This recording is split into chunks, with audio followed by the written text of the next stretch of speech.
We are the Nerd Eternal Network.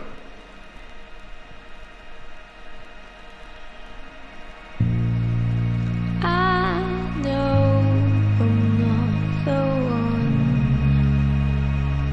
Don't fake it, well, you don't belong to me.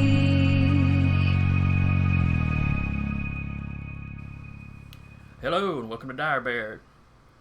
It's Tuesday night, so that means it's our sci-fi game, Esper Genesis, Holocaust of the Ekajati. I'm your DM for the evening, Jason, from the Nerd Eternal Network. With me, as usual, is Sarah playing Kat, Eric playing Adrian, Taylor playing Danru, Zach playing Francis, and Anna playing Jade. We are short on mechanic tonight, but we'll just have to carry on. Who remembers what happened last week? A lot. We shot some technicians. We did.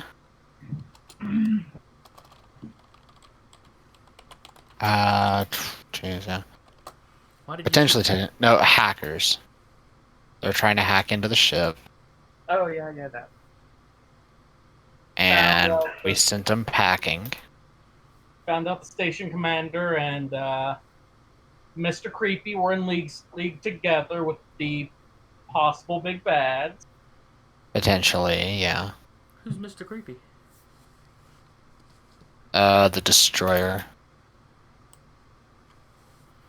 whose other name I have completely forgotten. Bob, I think. Bob sounds about right. Pomo, Farad? Professor Pomo Safi. S-A-F-I. Hmm. That's the head researcher, right? No, he was just one of the researchers. Oh, okay. Never mind. He was the one that y'all stole his, data pad, and he tracked it back to you, and all that rigmarole. The head, the station head was Vidilla Ganrick. Yeah, I just had the name in here, like researcher Odori. That's about all I had with it. But anyway, you had been placed under a quarantine, which seemed to just be an excuse to try to keep you around, to convince you to tell them what you had found inside the shortcut. Mm-hmm. But you got back to your pretty much ship. gave him a very hearty fuck you, basically. But you got back to your ship, and yes, there were two hackers tampering with the ship. Now, they didn't start firing, but there were two presumably hired guns that were also there. If I recall right, Patrick actually fired on them first. After Jim ran in the corner and found one with a gun already drawn. Yeah. But that part wasn't caught on camera well, so y'all were able to spin it that, they had started things. And everybody that was caught or killed had priors, so the station security didn't put up any kind of stink about it. Mm-hmm. So you left there, continuing to work on your translations. Yep. Adrian's quite certain that he's on the very verge of kind of getting this perfected. Mm-hmm. Or at least perfected enough that you would be, easily understood by anybody that spoke this language. They might still pick you as a foreigner, as a non-native speaker, but The accent's off.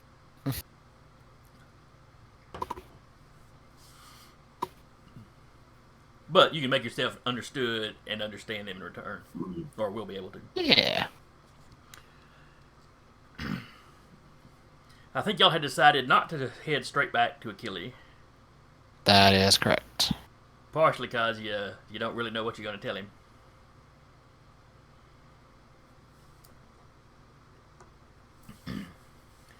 And you had taken It all- a... Oh, sorry. Yeah, we'd also decided it'd be better not to because we didn't want to look like, hey, we don't know anything, and then we run right back to the guy that was hired us to search for these people anyway. So I think you'd gotten to a crucible or a station around a crucible, and had basically hit the job board. Mm-hmm. And I believe you had settled on the bodyguarding job. Yepers.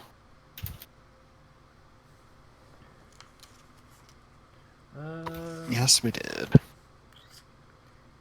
Did I give you a name of a planet that the bodyguarding job was on? Nope. No name of the planet, no name of the target.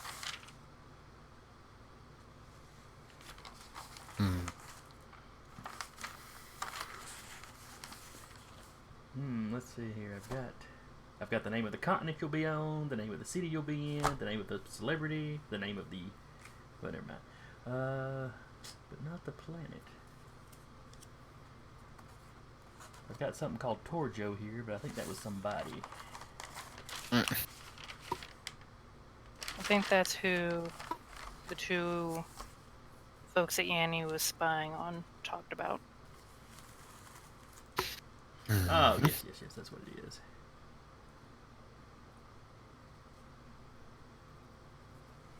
I had a note above his head that I couldn't read, but now I know what that must have meant. Okay. I'm glad somebody else is keeping better notes than me. I'm a little ashamed, but I'm also glad. Not by much, don't worry.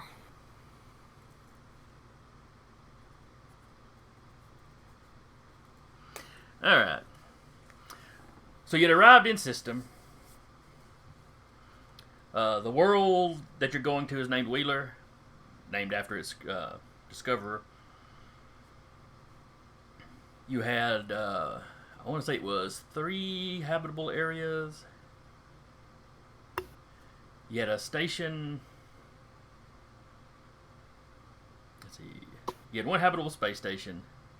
You had some, either one or a collection of mining stations in an asteroid belt in the system. And then you had the main habitable world. Near Earth size, near Earth atmosphere, Perfect for, well, human and most of the other main species in the setting. It has no native intelligent life.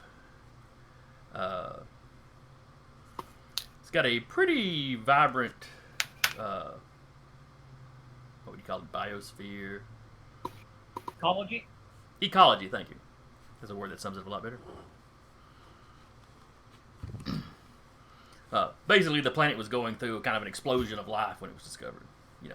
You'd had an extinction event a couple of million years ago, and humans discovered it kind of in the middle of its rebound from that. So there's lots of interesting creatures. Biologists are having have always had a field day on the planet.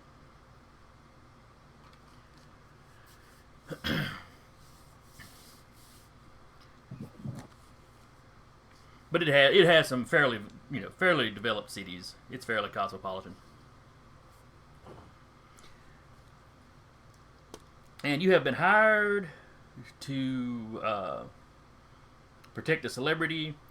She's not real big outside of the system yet, but she's a very big name here in the system. She just goes by her first name, Stella. Though you have her full name, which is Stella Vega. Now, you weren't hired so much by her as you were by her managers or her handlers or what have you. Yeah. She's had a few death threats recently, which, all celebrities get cranks sending them stuff, but something about these is making them take it a little more serious.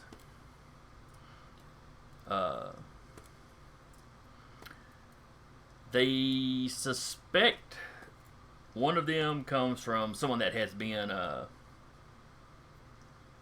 caught and convicted of stalking her before. But he suddenly dropped off the grid and nobody knows where he's at. That's never good. Yeah, which is one of the things that's kind of spurred them on to hire a few extra hands. Understandable. Let's see.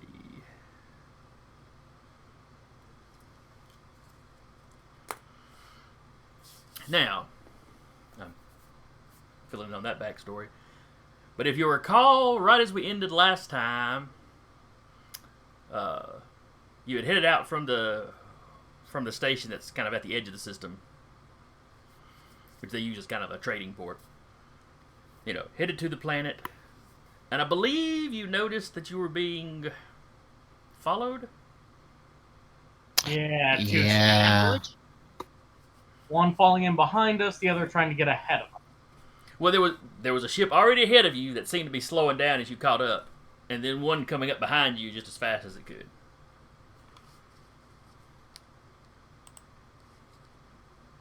Hey, can we just move straight up and let them hit each other?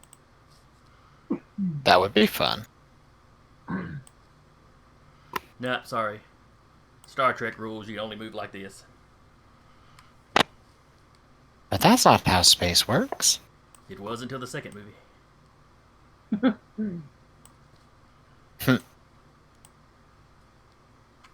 Wrath of Khan was the first one where you had a ship go, hey, they're shooting missiles at us. There we go. Yeah. That always one of those things I was just like, what? Yeah, Why well, have you not thought about this till now? it was 60s special effects. Yeah, that's true. Anytime you saw the Enterprise in space, it was basically that same shot. Yeah. When they were nose to nose with another ship, it was just that same shot, and they had rotated it around. And, and split Now, the to screen. be fair, that show was made on the budget of a ham sandwich with no mayo. I'm not criticizing them. I'm just saying how it was done. Because they couldn't That's the turn the first model time around I- because all the wires were plugged into the back of it. Yeah. And they It was only the had first time I've ever heard it described that way, though. On the budget of a ham sandwich with no mayo. That is definitely a first. I think it had a little better budget than that. That sounds more like the budget Doctor Who had in like the early 80s. Oh, yeah.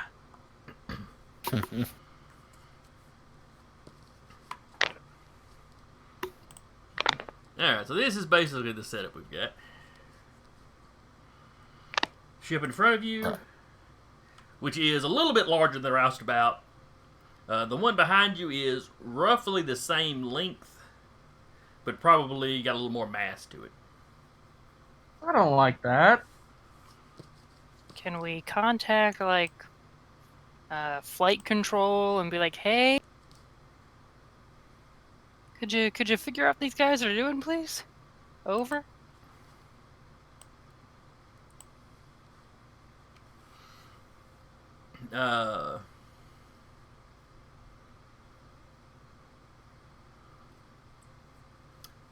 There is some confusion. You're around the midway point, so the station you left from and the planet you're going to both try to respond.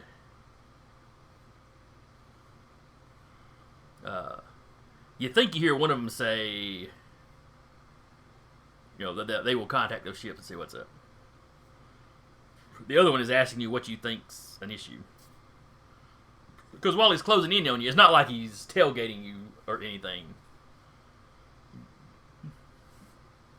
There is nothing particularly dangerous about where they're at right now. Right now. Yeah. That's the problem. I mean, is ever. right now.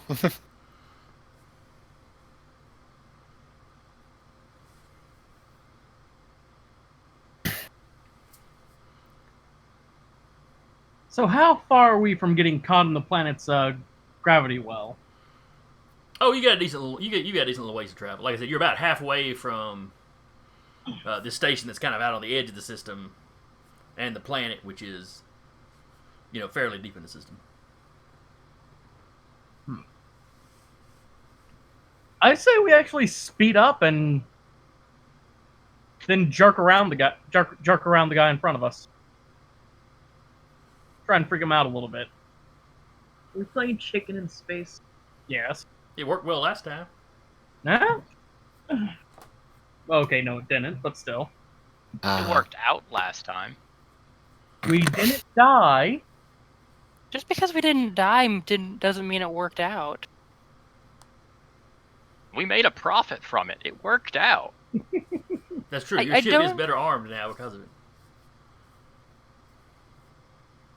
I don't think either one of these ships is going to be like a good idea to salvage with both the Crucible and the planet within contact range.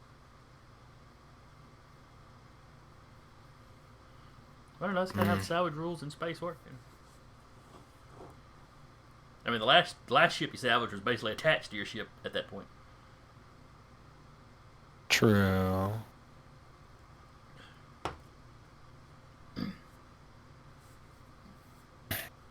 I'm all for keeping the atmosphere inside of the ship.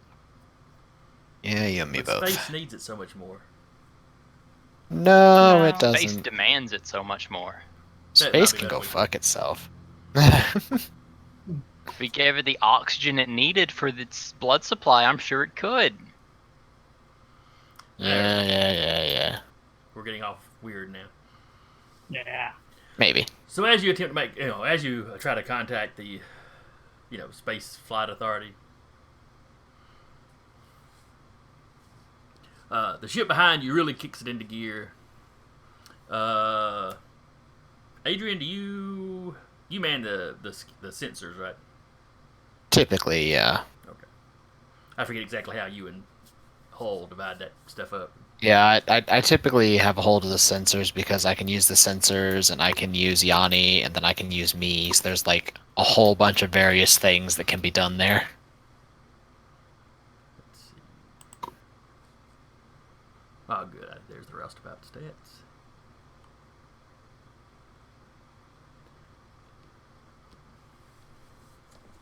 We just try and contact them and be like, hey, back the F off.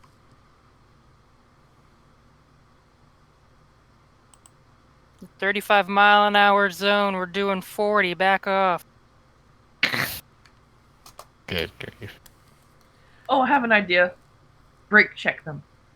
That'll go well. That's the same way we got the salvage rights on the other ship, right? No, that was more of a game of chicken. Y'all were going head to head that time. Yeah. All right, now. And it was a striker y'all fought last time? It was something. was a It had the ship. same dual cannon setup that you had, plus missiles, if I recall. Yeah. It definitely had missiles. Because we're going to be fighting a ship.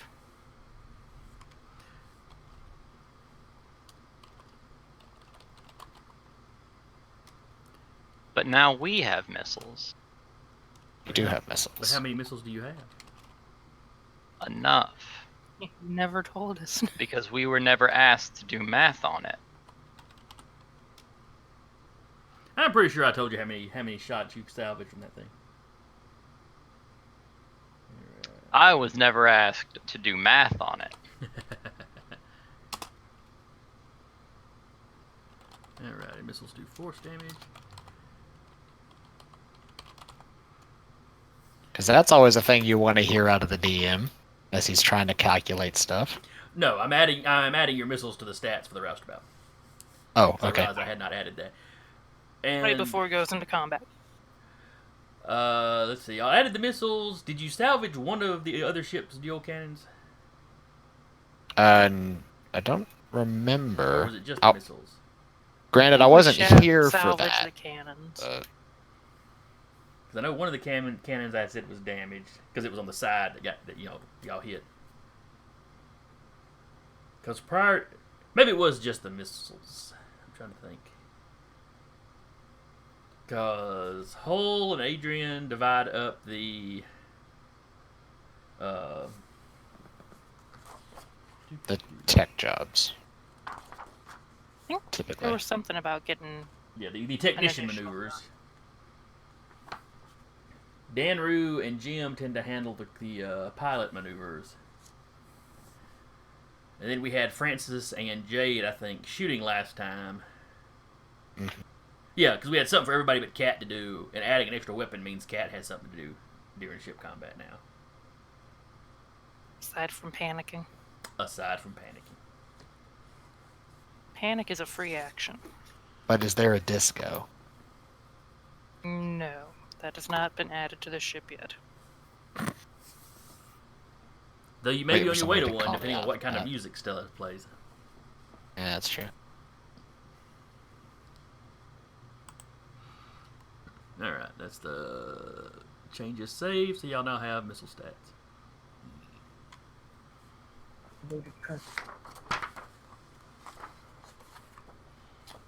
Why do you say such mean things about the kitty? They're the truth.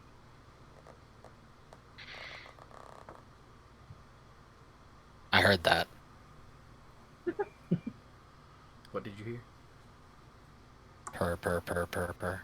Oh. He's a happy kitty. Or she's a happy kitty, or it's a happy kitty.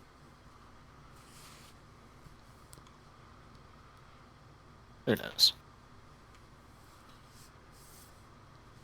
Alright. So anyway, give me a roll for the sensors, which I think is your computers. Let's see. Computers. Can't remember which one I plugged in for that. Was it Arcana? No, that one's my astrophysics. Oh, okay. I just need to pick one of the int ones anyway, I think. Yeah, because all your intelligence ones will be the same with it. Yeah. Unless you get a feat that bumps it further. Mm-hmm. Alright, with the 13, you're not getting much from these ships. Mm-hmm. But you do think you detect the weapons powering up on the one behind you. Well, the idiots behind us are charging weapons. Hey, Y'all hey, want to do something about that? hey, flight control of station and planet. Idiot behind us is charging up weapons. They fire on us, we're firing back. Okay, let's go to the chairs. Yes! Don't be so enthusiastic. But Yes, but please be explosions. enthusiastic right now.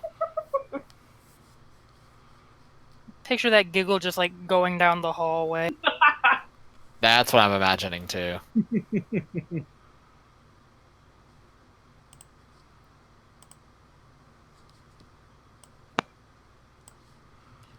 Alright. Let me clear this off. Station or planet, you better call them off. Or send somebody out here to call them off. The flight control for the planet has essentially taken over, the station's kind of under their jurisdiction as well. So they've got the higher authority. Hello, Thunder. They tell you they are scrambling some security ships out into your direction. Basically, avoid combat if you can, but they completely, you are completely entitled to defend yourself if you are fired upon. Evasive maneuvers as much as possible. Got it. How big is that ship ahead of us? Yes. That one is a decent bit longer than the Roustabout, and it's the biggest of the three ships. Period. It's not, it's not gigantic. It's not vastly bigger than the Roustabout. Let's not use it as a shield. Thank you. I was about to say the same thing. Let's not endanger other people. No, I'm thinking if they get involved, potentially just take the ship. He's window shopping. Yeah, basically. No. All right, now why won't it let me add a turn for this? I mean, like with all this like stuff with the Ekajati and everything, like one of the things he wants to do now is like find one of their ships and bring it back online. So, I doubt that one isn't a jetty ship. well, yeah, I know, but what I'm saying is like he's starting to look more at like other vessels to grab and get hold of now. Piracy. Yes. I mean, it's that or fleet building. I'm pretty sure there's rules in the core rule book about hiring minions and stuff. We could hire so. extra crew to pilot our spare ships around. I Have think that massive is a fleet thing, battles yeah. and take multiple sessions. That'd be a thing, wouldn't it? Mm. Cat is going to suggest they try to break the line to get away from any ships that are, heading towards planet. Hell no. Probably be best. Well, she's still feeling a little guilty about being the only person that killed someone last time. Alright.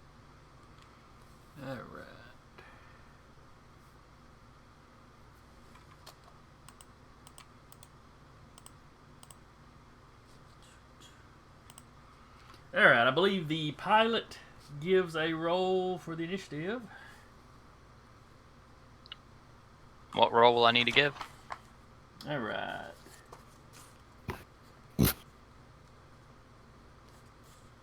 If I'm not mistaken, it's an initiative roll like usual. Little turtle. Yes, I think piloting's based off dex. So. Yeah, piloting maneuver checks are a d20 plus your proficiency and your dexterity, yeah.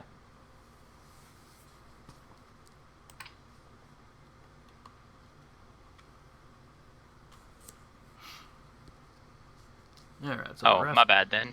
It will not be an 18 then if it's plus efficiency or proficiency. Yeah, proficiency. No. That's the piloting check. The initiative you roll like normal. Oh, okay, then the initiative's indeed 18. Alright.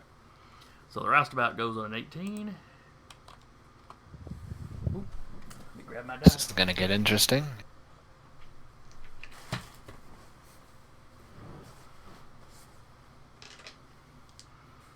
And pencil. Where did I put my pencil? There we go. Alright. Front ship, rear ship. Alright.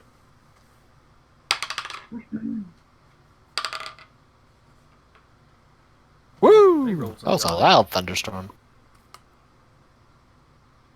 Kabuski. Oh, that wasn't coming from me. I don't know who that came from. What? Or is it thundering where you're at? Thunder where I'm at. Alright. Oh, that's right. You're in Huntsville. Yeah. Uh-huh. What's passed through here is probably hitting you now. Yeah, probably. Alright, so that one got a 9. That one got an 8.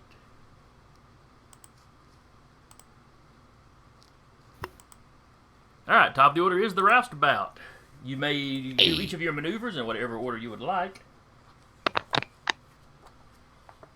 The order that wins us... Wait, we haven't been shot at yet. You have not. Basically, they did not get a surprise action because you detected their weapons powering up, so... You're reacting quickly enough that you can choose to fire first. Or you can just do your piloting and technician check to, amp up shields or maneuver or whatever. Could gunners take ready actions? Yeah, that's what I think we're gonna do. Alright. Or at least what Why don't Brent's we gonna use do. the focused aim Okay. and just wait for them to fire, and then we'll let loose. Let me remind our gunners what your actions you can take. You can attack, Got to list. which is, the baseline attack like any other. Cover fire, which that one is more about drawing attention away from somebody else. So you had multiple ships on your side is where you need to use that one. Focused aim, like Anna was talking about. Let's see. Where your next attack is made with advantage, and your crit range is increased from 20 to 19 through 20. Let's see. And ready is your regular old ready action. So you could focus aim so you shoot better next round, or you could sit there and go, if they fire, we fire. Only issue is with focus aim, we have to fire next round even if they don't fire. Yeah. Oh, really? Oh wait, we do it? Hang on. Yeah, it says choose a target within range. It Your does next say attack on next this target using the attack maneuver is made at advantage. Well, it doesn't say next round. It just says next attack. Yeah, it says your next attack. You just Okay. save it. Yeah. So it would be a focused aim, and then we could like hold it for 2 rounds or something. Yes, essentially. Okay. I mean, Okay. Thank you for clarifying that. if you were I in didn't like even a think debris about that. field and you actually lost sight of the ship at some point, that would break it.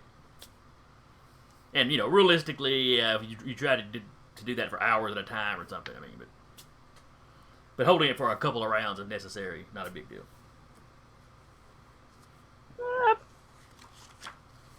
I think we'll both take focused aim. Okay. Cat will also take focused aim. All right. Are you guys taking the dual cannon or missile or? Oh yeah, y'all need to pick which weapons y'all are on. Francis is on one of the dual cannons. Yeah, I think Jay would like a dual cannon better than a missile. Cat will take missiles. Okay. Like a really big space knife. It's like a thrown knife. All right. Yeah. with the So that tools. leaves the pilot and the technician. Mm,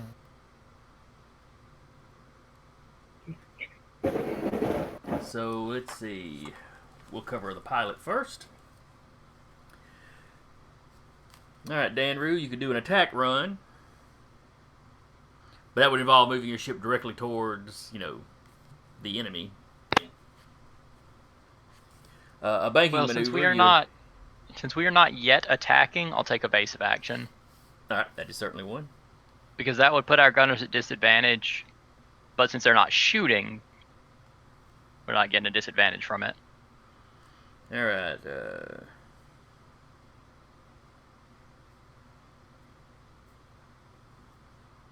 Drastically alter flight pattern to confuse Okay. enemy targeting systems. They can roll to resist it, essentially. But if they Yeah. fail, they're at disadvantage on their attack against you. Okay. And technician maneuvers.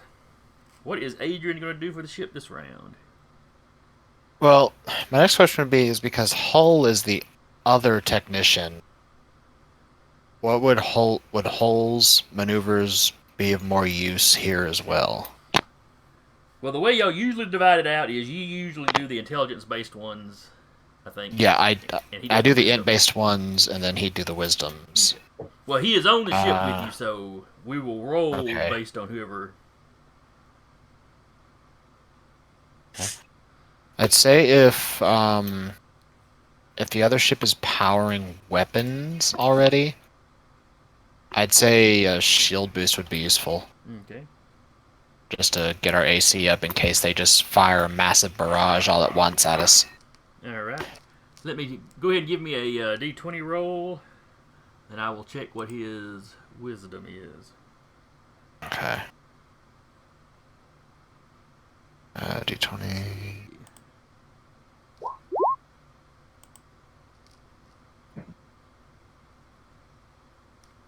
All right. He's got a +3 to his wisdom, and mechanics. Let's see. I think he's trained in that, so it'd be something. Is mechanics intelligence or wisdom? Well, it'd have to be wisdom. 'cause Wisdom. He says wisdom, yeah. Yeah. Okay. Mechanics So that's is another +2 that he's got then? for proficiency, yeah. Okay. So it's a total of +5 to the roll. Mm-hmm. So Just 14. means it. 14 is what you needed. All right, cool. So we have a +2 to our AC. Until the start of the next turn. Yeah. Just in case. Alright. So that is all of y'all. Then it's the ship behind you, which opens fire. Glad I did the shield boost then. So it has to roll versus your maneuver DC. Which is 8. Which I want to say is 13. see if I've got that in the Roustabout stats. Has the armor class of 16.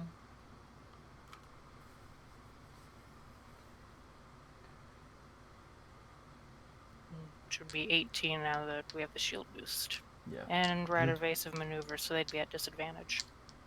Well, Yep. they get to roll to avoid or to overcome the evasive maneuvers. They make a dexterity save versus y'all's maneuver save. Y'all's maneuver save is a 13. They rolled a natural 20.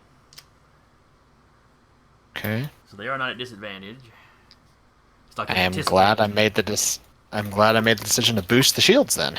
But it is 18 to try to hit you, so that's not great for them.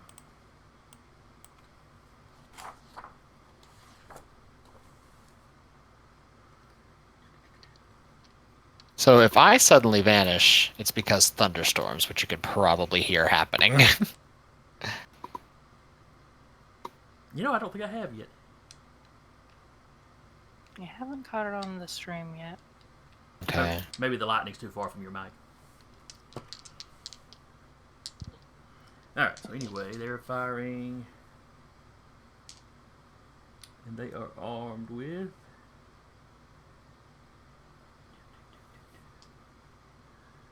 quad cannons.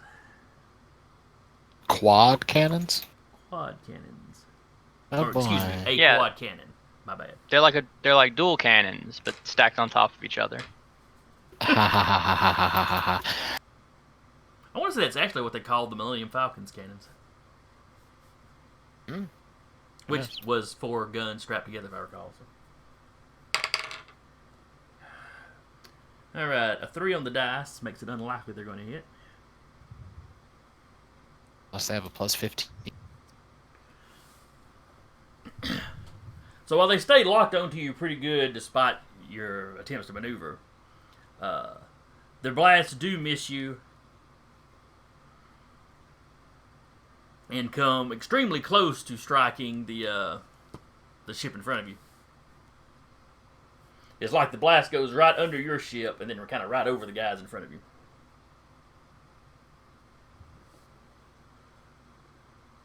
Or, excuse me, the projectile. Mm. These do piercing But- damage, which is usually what they give projectiles.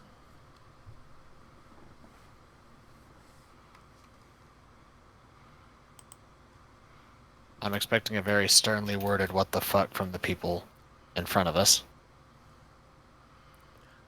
You do get a very sternly worded what have you. It wasn't As the us. As the ship's shields in front of you go up,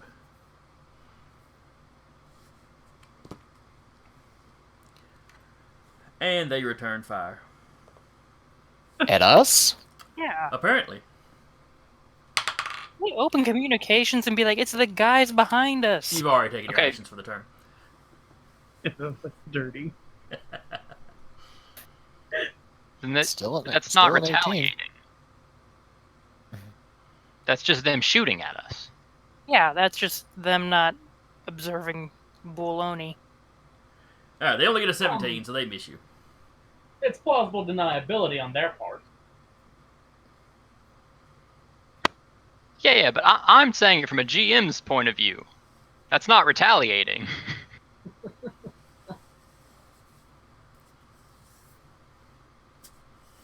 I choose my words for a reason.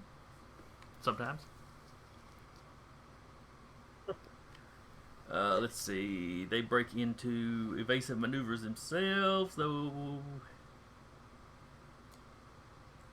That would be too late for that to have any effect this round. Wait, did Joe take his action? Who? Jim. Who? Joe. Jim. Oh, Jim. Well, No, currently I think Jim's Dan not rolled piloting the- because rolled I'm the piloting.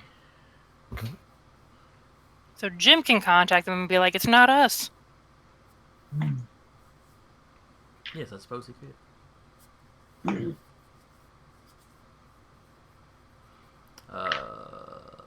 Top of the order. Roustabout. I'd say Francis is going to open fire on it on the ship behind us. Before you do, Yeah, can we contact the ship on the front? That's fair.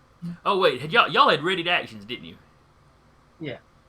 That's Are we right. at a? No, we took focused aim. Oh, was it Which Yeah, just it means the wasn't next attack will be better. Not Yeah. That's we right, are that's forced right, to that's do right. anything. Yeah, we weren't holding an attack or anything. That's right. That's right. I knew y'all picked the same one, and I got mixed up on. All right, then this round, what are y'all doing? Immediate Someone open contact the contact ship. towards them. Do they oblige? The ship in front of you? Yeah. Oh yeah. I mean, the captain's like mid curse when the thing comes on.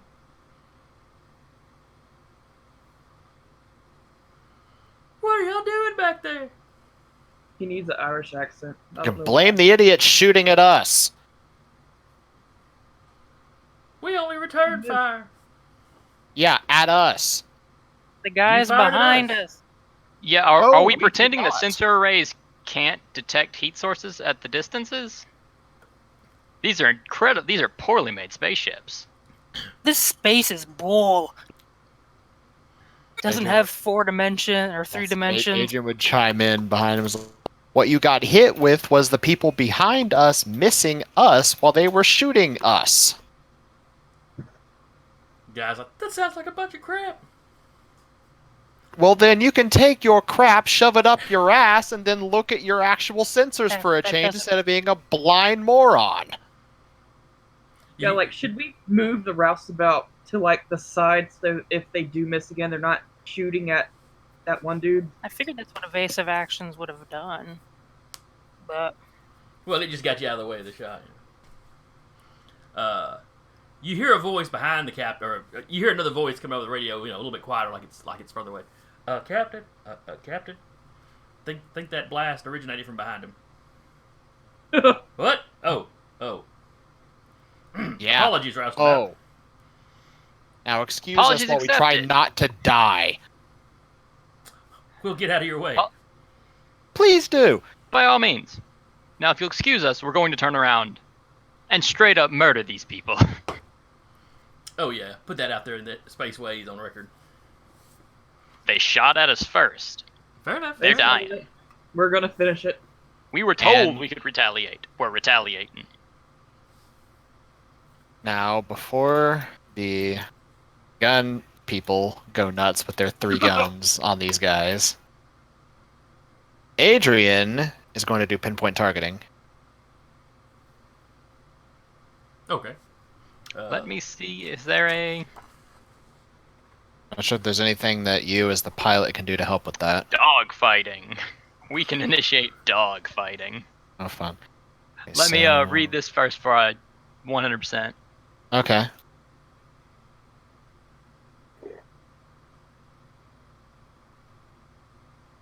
Okay.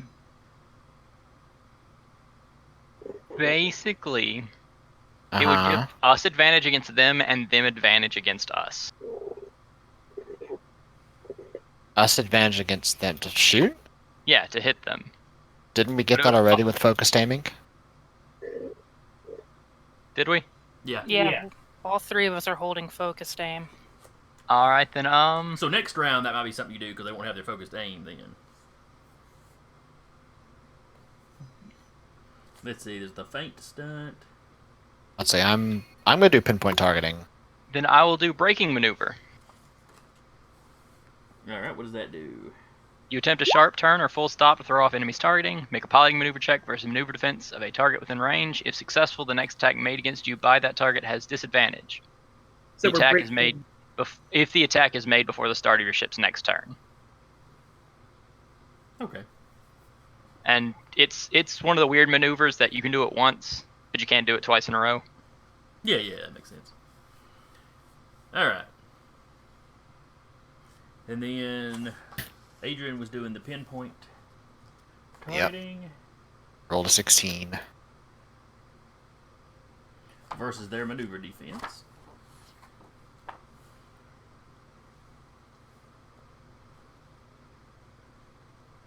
There's a maneuver. And you said you got a 16? Uh-huh. That's pretty good. Okay. So now for every hit that you all land with those guns, you add a +3 to the damage. Nice. Oh, is that what Which that is was? why I said wait. Oh yeah, that's the one that adds your intelligence modifier. Okay. Uh-huh. You said pinpoint targeting. I was thinking about the target system one. No, yeah, pinpoint targeting. All right.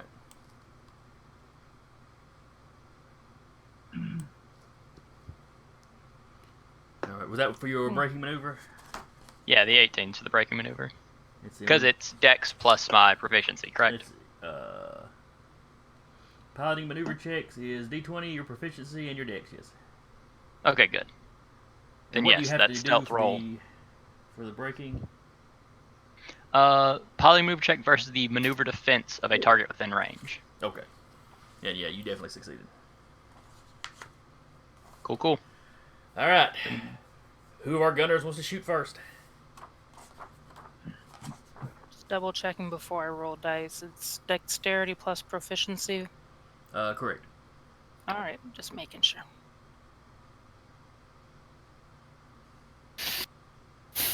And at advantage, too, so yay! I'll go ahead and roll. Yowzes. Nice. 4 dex and 2 proficiency, so All right. That definitely definitely hit. Add +3 to the damage. so it'd be 8 damage then. Mm-hmm. All right.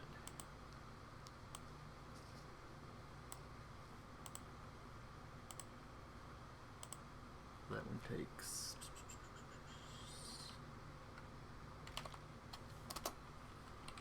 All right, so -8. All right. Francis or Jade? Oh wait, that's the yellow I already rolled. No, I think this is for one of them because advantage. Oh yeah. All right, Yeah. so Jade got a 15. You need a 16. Oh wait, I'm looking at the You add- roustabout stats. Hang on. You Oh, added it's proficiency It and is actually the dex. same though. Yeah, proficiency and dex. We're at advantage 'cause it looks like Jade may have only rolled once. No, there's 2 in a row there. Oh, okay. You had a fancy little thing built already. No, I was confused because there's like 3 icons and my brain didn't want to do things. I'm like that all the time. All right, Francis, make your attack then. Damn. The 24 definitely hits. Mm-hmm. So Francis, give me a D8. Yeah, it is. Because our focus. Oh yeah, that will be a critical hit. Because we crit on a 19. Oh yeah. Oh, hell yeah. Oops. Ignore that. I rolled by mistake. So 2d8. +3.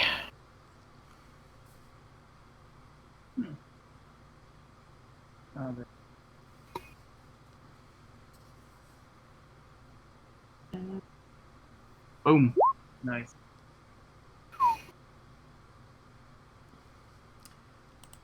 That's a -13. spicy hit.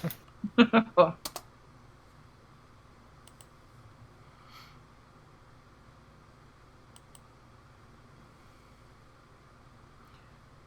right. They have visibly taken a decent bit of damage.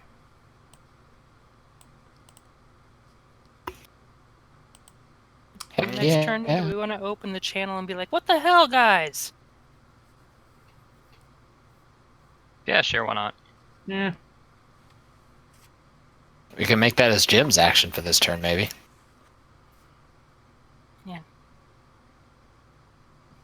Did the planet give an ETA when they were going to be up? They did not. They were scrambling. I mean, scrambling help to head to New York. Scrambling help to head your way. Mm.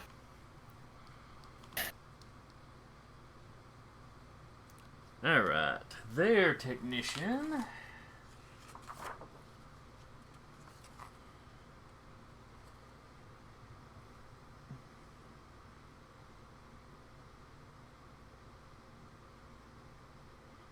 Let's see.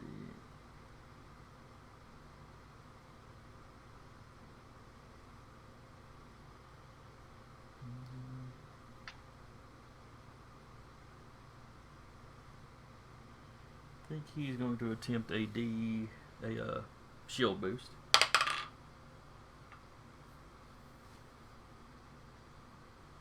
That might be a good And he idea. fails.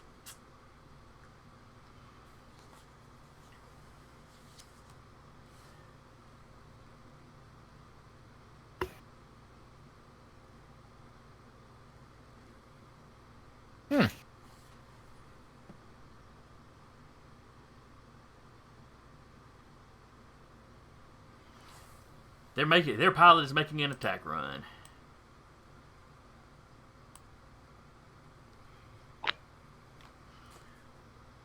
So pilot versus he makes a piloting check versus your maneuver defense.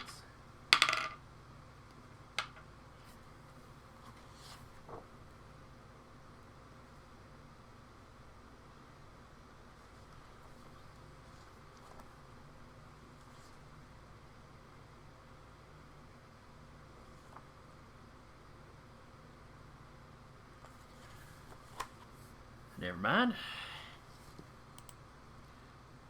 And then they fire with the quad cannon. 16 on the dice.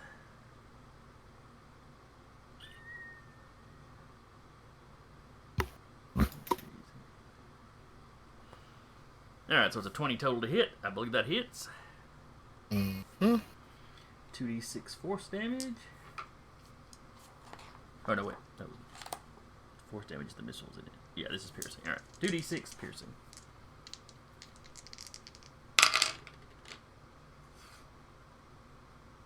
Seven points of damage to the roustabout. Okay.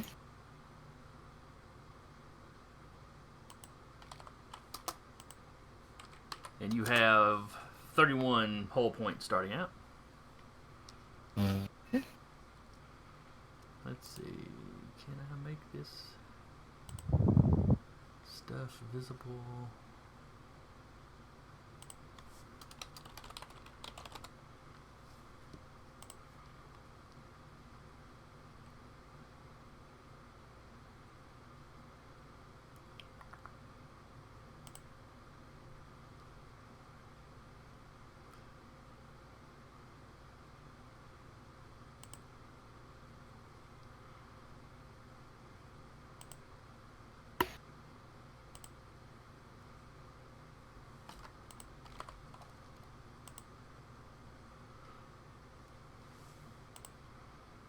Alright. And y'all still can't see that bar, can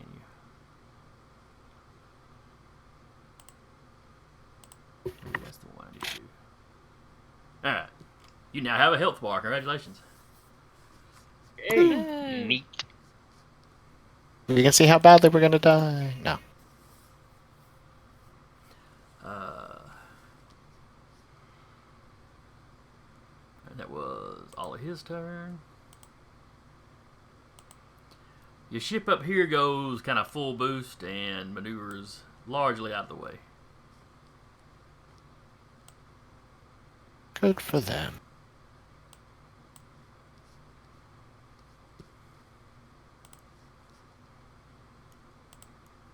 And then we're back at the top of the order with the roustabout.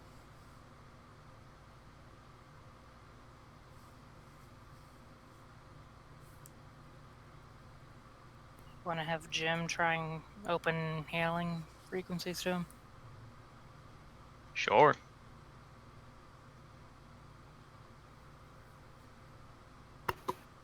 I'm good for that.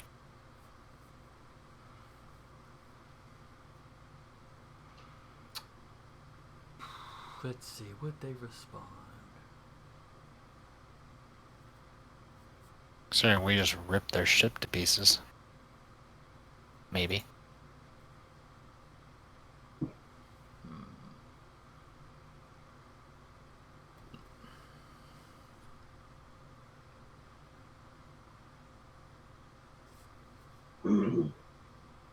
What would they try to tell you?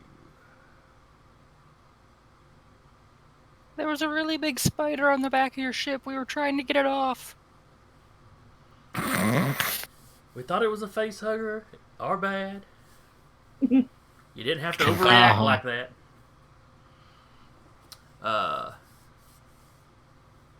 Jim tells you they're receiving you, but they don't seem to be responding. Of course.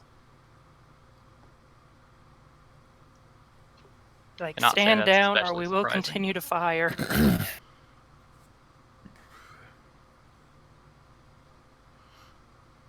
Damn.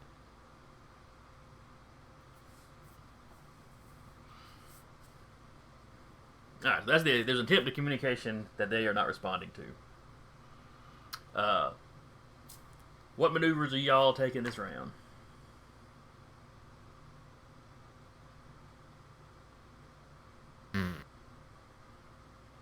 Don't everybody speak at once. I'm debating. Do we feel like we plugged it for half health? Ba-doo-ba-doo. Is it a similar ship like build to us, just a little bit stockier? Yeah, it probably outweighs you by a little bit, but not a real significant amount. So we could probably assume it's heavier armed than us. I'd say Friends is just gonna pepper it some more. I mean, I'm gonna shoot again, but if you guys want to do like technician maneuvers and pilot maneuvers first. My thing is, like, I could do dogfight and give us advantage on attacks. Then they get advantage. But then that's why I'm saying, do we think we've got it low enough where one more fight would take it? Or should we just kind of keep playing the fight out? You think it's in very bad shape, yes. Well, that's the DM telling us that. Honestly, I'd say let's just play it safe for right now. Not give them any advantage. That You could try to target systems. eh.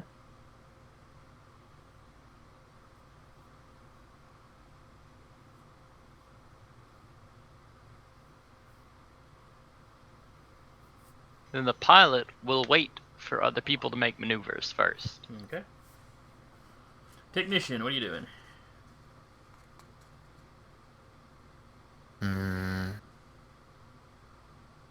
If we're playing it safe, then I think Hull is going to do another shield boost. All right, give me a roll.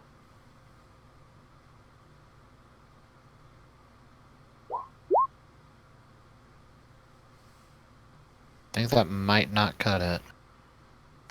I think Yeah, I had to roll a 9 last time to just get the minimum, so... Yeah, an 8's not going to cut it. Now, is that 8 including your mechanics? Oh, that's No, right. this is Hull. That's right. We So had to that- so- use Hull. yeah. That's right. If Hull has a +3, then +2, Yeah. with that so +5, plus then 8 5. 5's 13, which does not make the 14 needed to do That's the right, shield that's boost. Right. All right. So yeah, you're having trouble getting the power rerouted to shields. Mm-hmm. All right, combat monsters.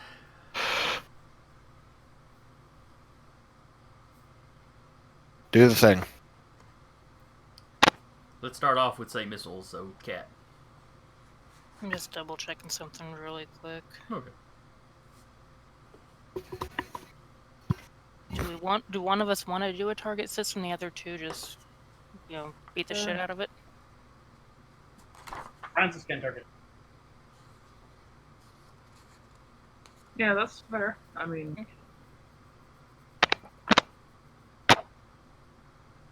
I mean, if anything, we can. Oh, not God. 20. Shit. you make him sick. All right. Now, were you doing a baseline attack or were you doing the target? No, he was doing a target system. Okay.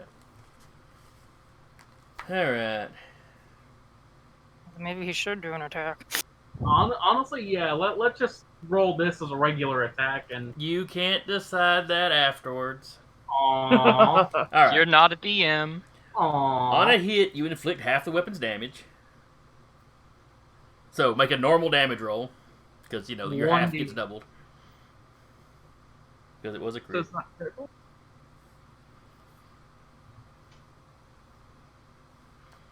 Well, I'm rolling half damage.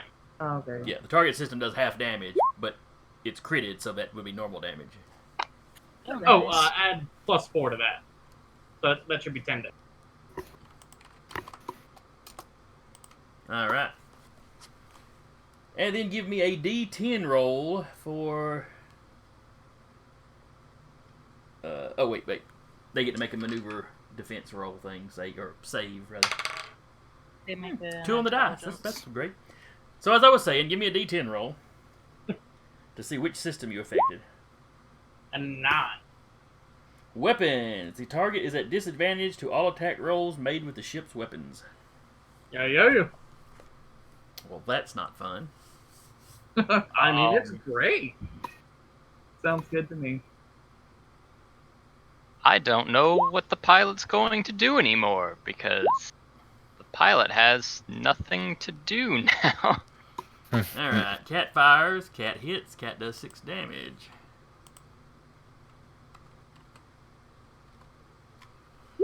So there is quite a large explosion as that missile hits. The ship is still in one piece, however, though in very bad shape.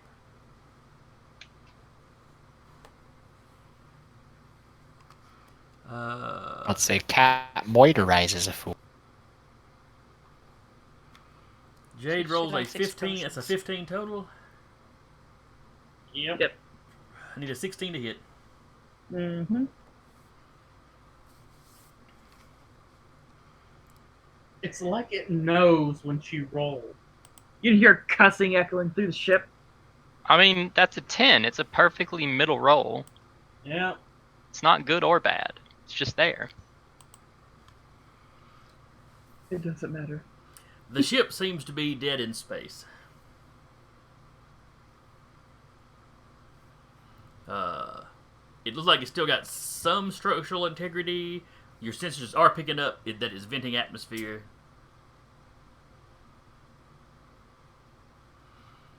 A couple of escape pods fire off of the thing. Woo, free ship. Can we catch the escape pod? Y'all don't have like tractor beams or anything, so Shoot them down. Question is are they being actively manned right now? Or are they just sitting in them? Yeah.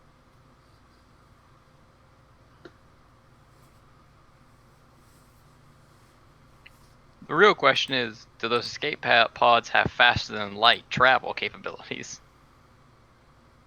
Because otherwise, the scrambled ships that eventually will be coming might pick them up. Also true.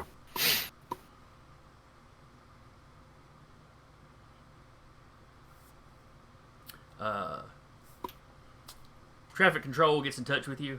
You know, they've observed everything that's happened. We're not going to jail. You know, they ask you if there's any injuries on board your ship because they did see you take a shot or two. They remind you, do not fire on the escape pods. The guy's like, you know, not that I think you would. Just a reminder because I know heat of the moment, you know, when somebody's jumped you. But firing on escape pods would be, you know, murder. Whereas firing on the ship, completely fine. They started it. Yeah. That's self-defense. Yeah. But once They the don't person die drops the for- knife that they're trying to kill you with and goes, whoop, whoop, I fucked up, my bad. Suddenly, you're the murderer. Well, you know, or if you knock the guy with the knife out and then double tap him while he's laying unconscious, yeah, then it becomes murder. Or like a case they had in Decatur. People broke into a guy's house, he started shooting at him. Had he taken him down in his house, it would have been fine. But he stepped down onto his porch as they were running down the street away from him and took one more shot and killed the guy. Or injured him, I forget if they were getting him for murder or assault. Because they were off his property at that point and just running away. But it was heat of the moment, you know. It wasn't that he was like planning to murder somebody, presumably. Once combat starts, it's hard to stop it while two people are standing. Yes. And these people or other folks like him had been, you know, he'd had several thefts recently, so, you know, He was good in this. heat of the moment kind of stuff. That's all the controller is trying to avoid. Yeah. They tell you to just come on, you know, towards the planet. The system patrol will pick up the escape pods. But our new ship.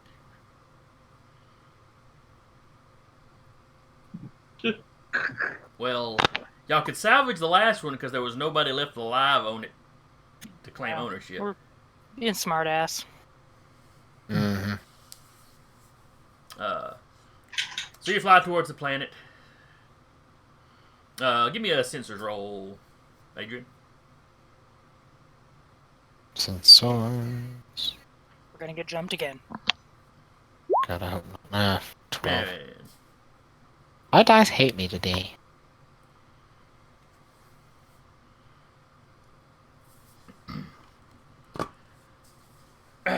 So yeah, you don't really notice anything particular. You and the other ship continue on.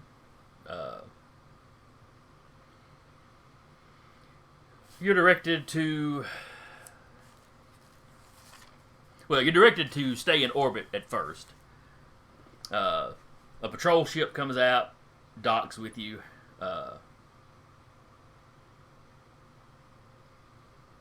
Basically, the officers take a statement.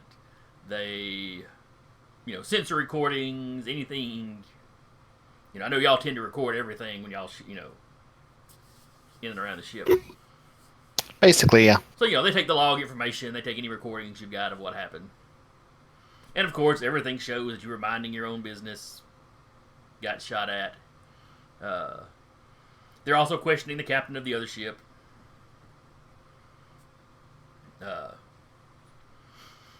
Basically, they did not have somebody manning their sensors at first, which is why he was so convinced that first shot came from y'all.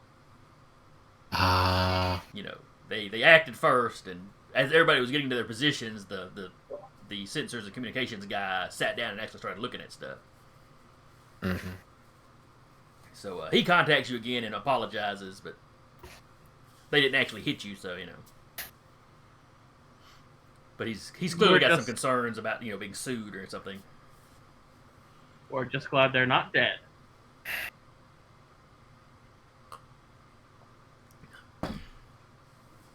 Adrian may or may not be giving them dirty looks. But To anyway, be fair, Adrian gives everyone dirty looks. they have no issues True. rounding up the escape pods. Two of them kind of shot off in odd directions. One of them had more or less followed y'all into orbit. Or Just looking out the back it window at it was y'all's ship was a bit faster than the pod. And they tell you they will question them. They tell you where you can access a copy of the report once they file it. And basically they get your contact information in case they need to speak with you again or whatever. They ask you what your business here is, all that kind of jazz. Yeah. Once you're freed up from that, though, you're given coordinates as to where you need to land.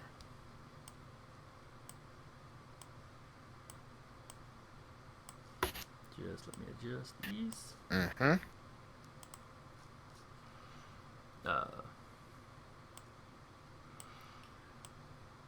You are directed to the city of Five Forks on counterweight. Counterweight is the smaller of the planet's two continents.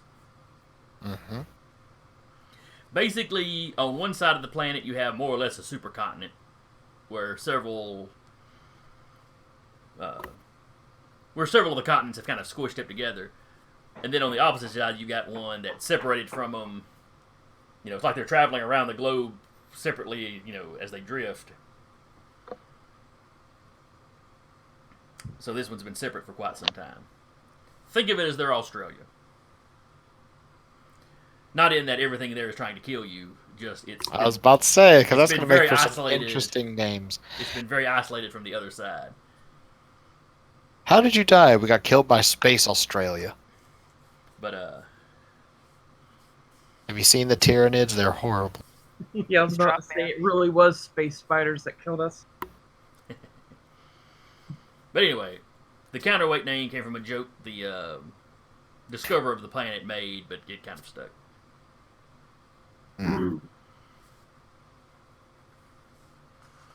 And Five Forks was a city built close to where several rivers ran together. Ah. It is one of the larger cities on the continent. The second one to be founded. The Counterweight was the first continent because it's subtropic. For most of the continent is subtropic, so it was very lush, good place for agriculture, a fair amount of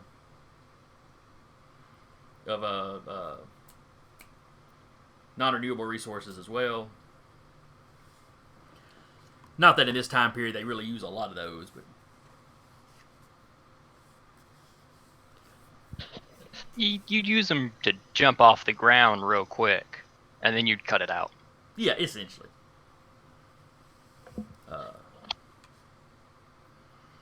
And there's some mining, but they do most of their mining in the asteroid belts once they get everything up and going good.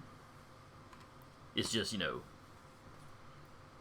Easier and more environmentally friendly. right. There's less mess. There's less need of regulations. Nobody cares where you dump your trash out there. So you arrive at Five Forks. Like I said, very large city, pretty cosmopolitan. This was a human colony, but especially in the bigger cities, at least, there's a quite an assortment of people. Any of your PC races are all over the place. Nobody gives any of you a second look because there's humans, Prometheans, Francis's people are all over the place. It's quite nice. Quite large compared to some of the smaller or more rural kind of planets that you've been to. Nice. So you land the ship in one of their spaceports. Mm-hmm. Usual docking fees, nothing too extravagant. Maybe a little higher than some of the dirt patches you've landed on before. Mostly because it's not a dirt patch. Exactly. It's like concrete and everything. We're moving up in the world, guys. It's an actual parking Yard. spot. You go a few yards away from the ship, there's like an awning you can get under if it was raining and everything. It's swanky. Moving up in the cosmos, folks. Moving up in the cosmos. What is this nonsense? As you get into the building, there's a guy standing in there with a sign that says Roustabout Crew. Francis waves at him. He kind of looks on the back of what he's holding. Looks back up at you. Oh, good.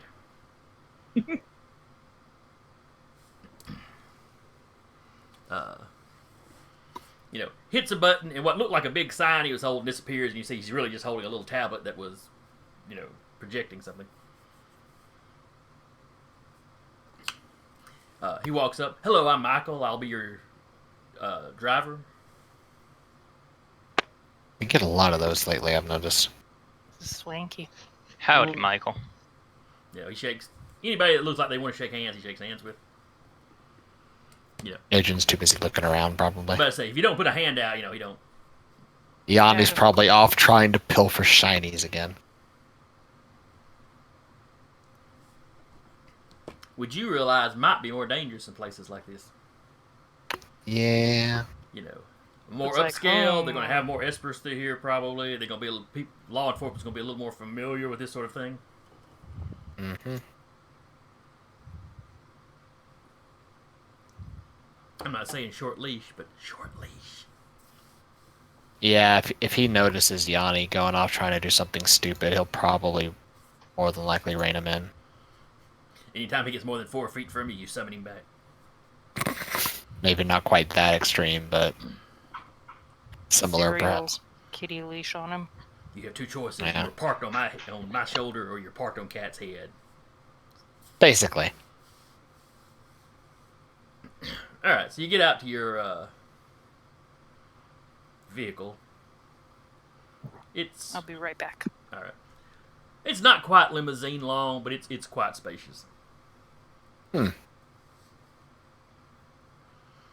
As you're driving along, Michael asks you, your bodyguard to do other kind. You got your own ship. Do you do other kinds of work? Just kind of chit chat. You're not the sort From of time to people time, Whatever pays the bills. basically. He's like, ooh, that sounds like mercenaries. That's a really dirty word, but yeah, that's completely accurate. Basically. Well, bounty hunt. Maybe bounty hunting. He's like, ooh, That's a horribly yeah, dirty word that described us perfectly. Have you done I any mean, bounty it's- hunting? I To meant a the point. mercenary.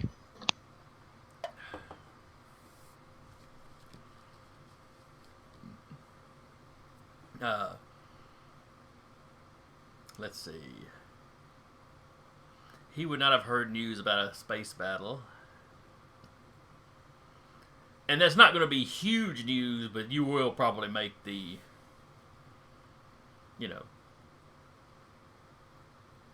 it won't be like the not cover story because I'm talking about TV, but it won't be the main story on any news broadcast, but there will probably be some talking about the fact that, a ship was attacked in near space. Uh-huh. But anyway, Michael drives you to a very nice part of town. Let's say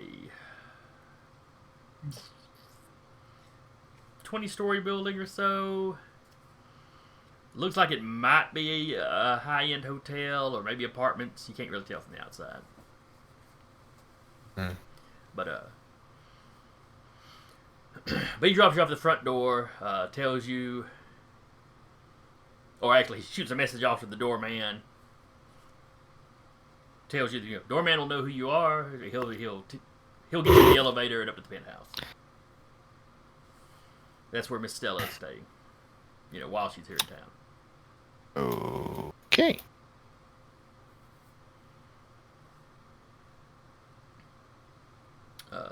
Let's see. I probably wouldn't have brought much in the way of luggage with you. Probably not. Nah. Actually, I know what Yanni's doing. For right now, Yanni is keeping an eye on the ship. That worked so well last time.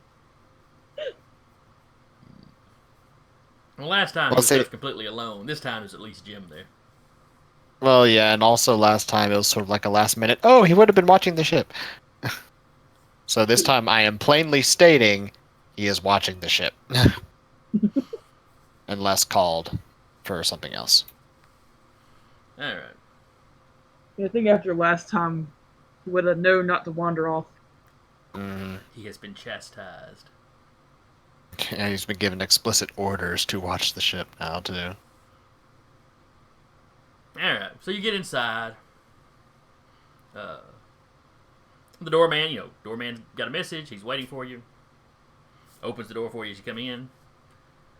Which is weird because most buildings have automatic doors these days. But this has an old manual, they have a doorman there that reaches out and pulls it open. Swanky. And speaking of swank, as you step into the lobby area, you suddenly feel very underdressed. The doorman's in a, very well fit, fancy uniform. You see a couple of old-fashioned bellhops.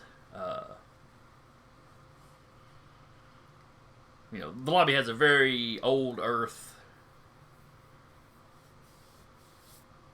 design, 23rd century decor. It's very nice. Nice. Got kind of very classic retro look to it.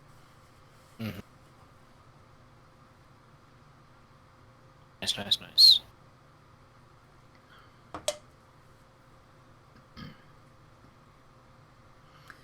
Doorman tells you, if you come this way, I can show you to the elevator.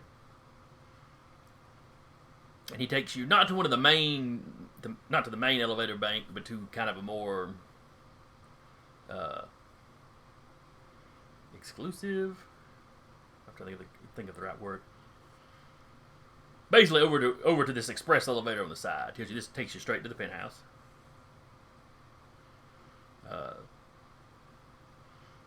As you all load in, he takes a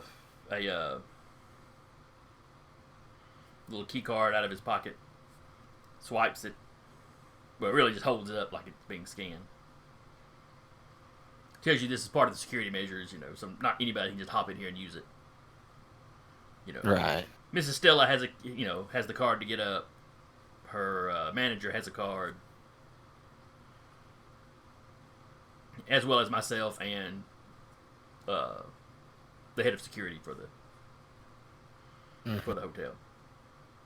But anyway, so he swipes it, steps out, it carries you up. Right.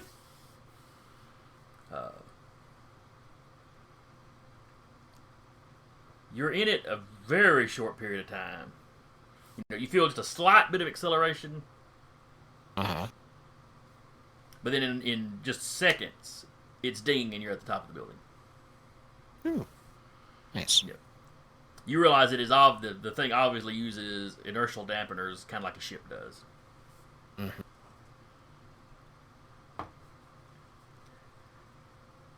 The door opens and you hear the sound of breaking glass. Hmm. And there is some screaming. Not frightened screaming, it's angry screaming. What kind of screaming? Angry. Angry.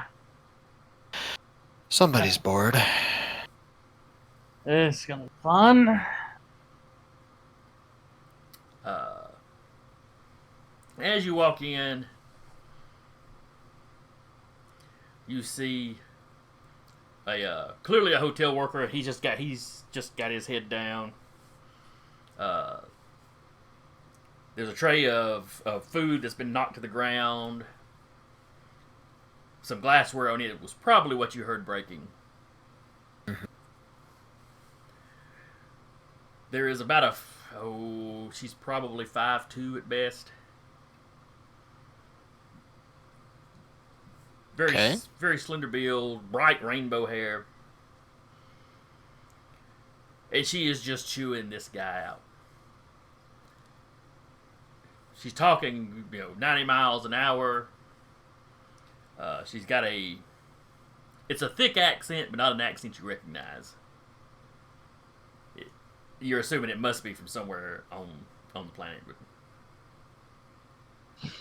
You can't make out everything she's saying, but you get the impression he brought the wrong meal. Or the wrong side dish, maybe? It's something. Okay. Adrian's not impressed. There's a man in business attire, sitting over on one of the couches, fiddling with a data pad. He's not paying the least bit of attention. It's like this is just background noise to him. Adrian's gonna look at the data pad and see if he can see what's being written on it. Or what's on the screen, rather. He is going through his appointments. Okay. While at the same time, he's in a text discussion with who you assume must be either the owner or the manager of whatever location she's going to be performing at. They're going back and forth over minor details. Right. Some of it, the kind of things you'd expect from you would expect from a venue where they're going to have a concert, and some of it's little, the dumb kind of stuff like no red M&Ms kind of thing. Okay. That's not what it is specifically. Sure. It's just that level of dumb. Oh yeah. The kind of things a lot of bands do just to make sure other people are paying attention to their contracts. Mm-hmm. Though you do note that there is a list of a peanut allergy in there. Hey! Okay. Because apparently they have not cured that in the far future. At least not on this planet. Yeah. Apparently not. Mid rant, she seems to notice you. Gives you kind of a sharp look. Who are you? We're your new bodyguard detail. Oh, hey! Entire attitude changes. Behind the mask, Cat is just having flashbacks. Oh, Cat's probably dealt with these sort of. Can we see? I'm sorry. No, go right ahead. Can we see what the guy brought her? Like, does it have peanuts on it? You said she was allergic to peanuts, or was that just an example? That was something listed in the on Okay, the and guy's he pad didn't share of it, stuff so- the venue was supposed to make sure not to have in her Okay. dressing room. Okay. Yeah, never mind. But no, you do not see any peanuts specifically. Well, It I mean, appears to she be- wouldn't have known about peanuts anyway, so it's alright. Oh, that's right. Only Adrian would know that. But no, it's looks like some sort of fried meat. I mean, it had garnishes and side dishes, and Okay. it might have been chicken or some local critter that's the equivalent. Okay. But the room service guy, as soon as she turns and kind of takes a step towards y'all, he just looks so relieved. He squats down, flips over the tray, and quickly starts trying to pick everything up. Just piling the food and the broken glass. As quickly as he can without cutting anything. Danner will maneuver to assist him if he allows it. As you try to step past Stella, she kind of notices what don't worry about that. He'll get that. It's what he's paid for. And I'm being paid for your protection. I'm making sure there aren't glass shards on that floor. Oh, okay. Yeah, I guess that would be bad. I do like to walk around here in my socks. Okay, yeah. Go ahead then. She kind of looks at the rest of y'all. So which one of Thank you, y'all ma'am. is in charge?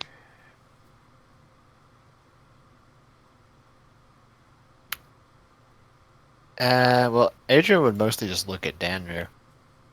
But he is welding his teeth shut because these are the kind of people he hates. Generally, Dan over there is the one. Dan over there is the adult in the room. Hey, Oh, I'm being okay. on. So he's kind of the old fogey. Yeah, I can see it. Danru pipes up, I've been through wars, as he's cleaning up. Cat's gonna kind of square her shoulders. Total tonal change of her voice. She's like, but all of us here can assist you. But what can we do to help you out? We understand that you've had some death threats positioned against you. She's like, oh yeah. She kind of gestures towards the couch, to the guy on the couch. Yeah, Mortimer can fill you in on the more of the details of that. I mean, you always have some of these kind of cranks. Some fans kind of call back to the fanatic that word comes from. Let's see. Manager's name is Mortimer. My cat was gonna be like, is that really this guy's name?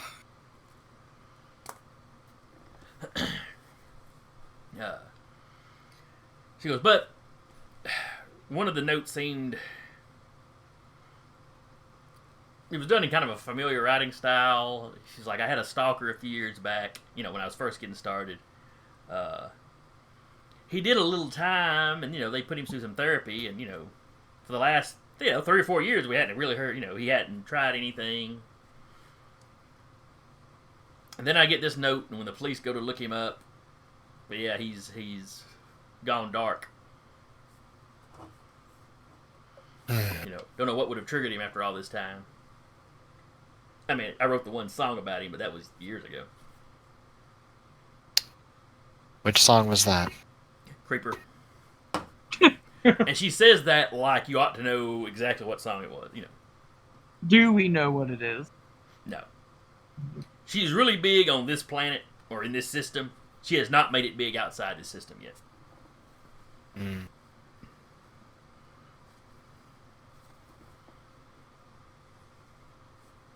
Right. Well, that would trigger just about anybody, I'd imagine. Yeah, but it should have triggered him, 2 years ago when I wrote the thing, or 3 years He ago. might have just now heard it, or maybe, She just looks at you like, no, or maybe it was a the pretty most big recent hit. I'm time sure he heard it when it came out.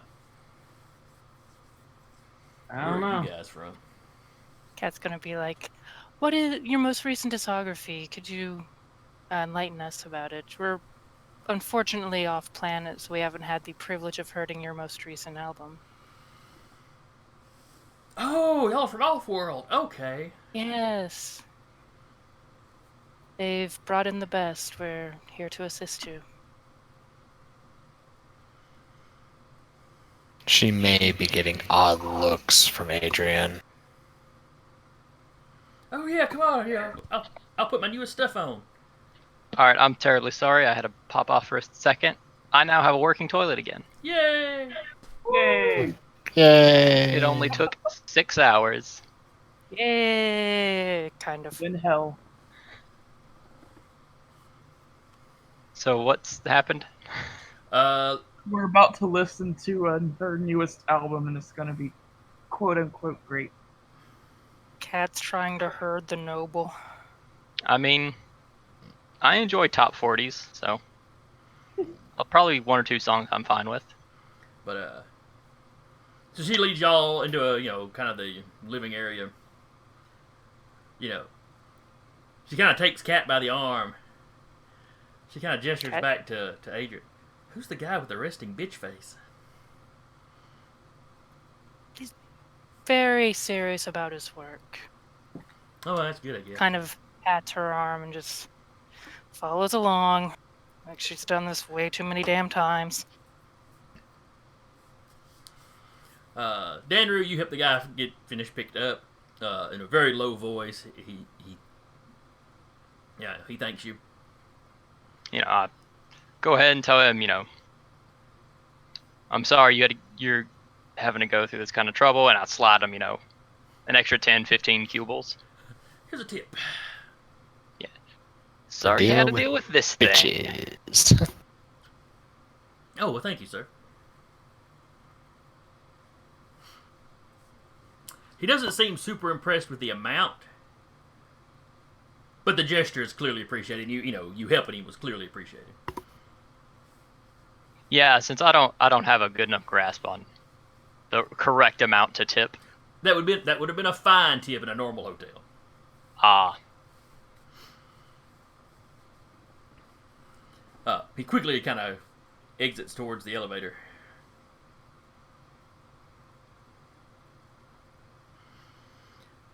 As the elevator kind of dings open, Stella from inside the room calls back to him, "You better bring the right food next time." It's like, just give us the food you want. We'll make sure it's brought in. We'll try to limit until further notice until the threat is passed. Interior, exterior contact. And like in the back of her head, she's like, for everyone's safety, especially the other people.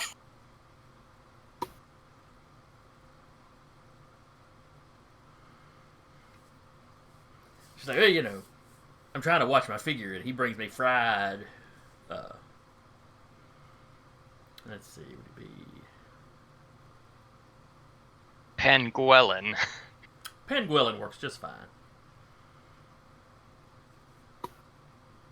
Clearly I need it grilled. Fried is fatty. I was very clear when I made my order out. I'm sure they're taking care of it. Would any of your recent songs have the note that was sent to you? Did you have any knowledge of what was in it? Or Oh, would we I need to glanced talk at to it, Mortimer? but Mortimer was handling that, Understood. and she's over there kind of fiddling with them. Or she kind of grabs the remote. I'd say if Adrian heard that, he'd be looking at Mortimer. Mr. Mortimer, can we get a copy of the... Itinerary. Absolutely. And he kind of Well, flicks okay, around, too. and with a couple of gestures, sends it to your all of your comm units or data pads or whatever. Basically, he texts it to you.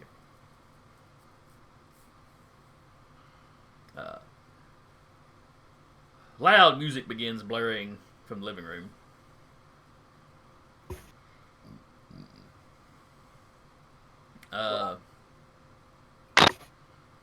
It's very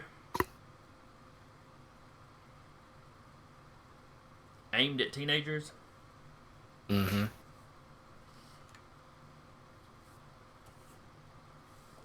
So, you know, most of you probably aren't the biggest fan of it. Though you have to admit, she does have a nice voice. Okay. Is it space auto-tuned? You don't Space know. Odyssey. If it is, it's not Oh, obvious boy. enough that you pick up on it right away. You know, you would have to hear her sing some acoustic or something to.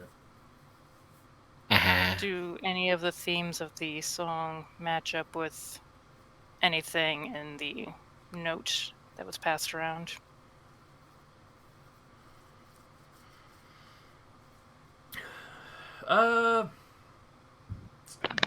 Not that you really notice. The note kind of talks about her having, the voice of an angel and, a face to launch ships, but it becomes much more critical and insulting of her when it starts talking about what's under that. It uses very harsh language that I shall not repeat on stream. You get the impression that whoever wrote this was a big fan that has come to revile her, apparently.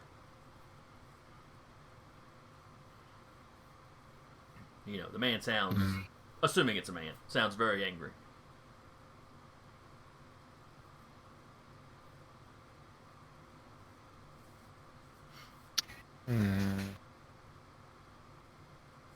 Adrian's gonna read through that and see if there's anything.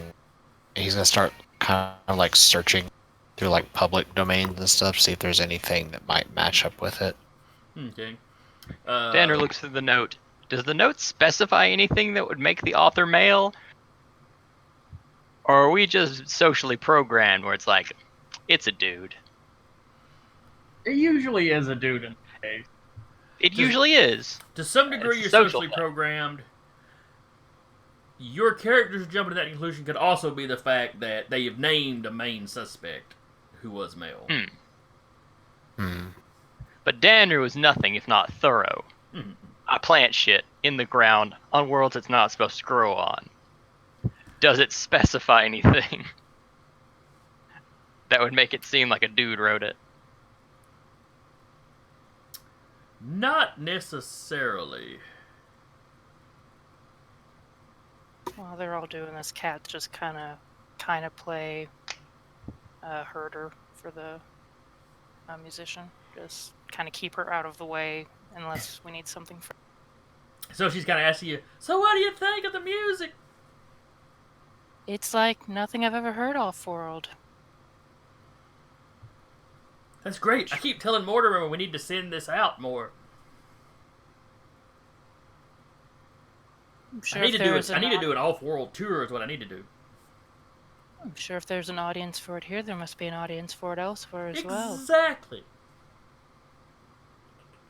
But you can't just stop being a hometown hero just to go big. Exactly. You have to remember where we've come from. Maybe tie that into your tour, perhaps. Throw in a few off-world, just see how it goes. But we're not managers. Exactly. You sound like Mortimer. Our job is safety, so we're going to sound like someone that plays it safe. People that playing it safe don't get big. I mean, in my business. In your business, it might not be a bad idea. For now, I assure you, in the job of safety, playing it safe gets you big. For now, playing it safe would be perhaps your best move. If there is a target on you, you don't want to have to cancel any tours because of injury. Yeah, that's true. While it would bring in publicity, it is definitely not worth the issues that come along with it. She nods her head like she's really thinking about it. And then she just looks at you. I really like your mask. Where'd you get it? Custom made, unfortunately. I can put you in touch with a designer at a later time after we've taken care of this. There's a note that pops up inside her mask from Adrian that says, "Really?" Behind her back, she just kind of flips him off. Here, let me put his number in your phone. Resting bitch face. There we go. That would not end well. By any Cat stretch is of- not that mean. Yeah, we don't want this woman to get killed. But let's see, who else does she talk to? Jade, she also really wants to know what you think of the music. What I think of it? Yeah. It's great. I've never heard anything like it. Is that the same level of enthusiasm Jade has that you had in your voice? Yes, it is. She's fairly oblivious, but not completely. Let's see. No, she's completely oblivious. She kind of perks up. That's great. I'm glad all y'all seem to like it. Then she looks at Francis. Can you hear it all right? Yeah, why shouldn't I be able to hear him? You know, you don't have, she kind of gestures at her ears. I have ears. They're just different than yours. They're in my hand. Ew. That's a joke. Oh, okay. The music's pretty good. I'm actually thinking about picking up a copy of your latest track. Jade just looks at him. Oh, well, What? hang on a second. And she runs over. She comes back with, they wouldn't use CDs anymore, so she wouldn't have a big pile of them. They'd probably be some kind of PD attachable stick. Yeah. Like a little flash drive. Yeah, something the size For of a physical flash copies, drive. yeah. I mean, they've got the tech to make it a lot smaller than that, but you only want to make that Then you'd stuff so lose it. small, or you start losing it. Hip clips back from like the blow machine. You can't sign copies if it's too small. Holographic that's true. signatures. No, you can still sign T-shirts and stuff. Yeah. So yeah, she plugs that in your data pad, and you see like her entire catalog just. Why do I have the feeling this is gonna just be played on the ship as torture later on? Danru perks up. Do any of those songs emphasize the synthesizer?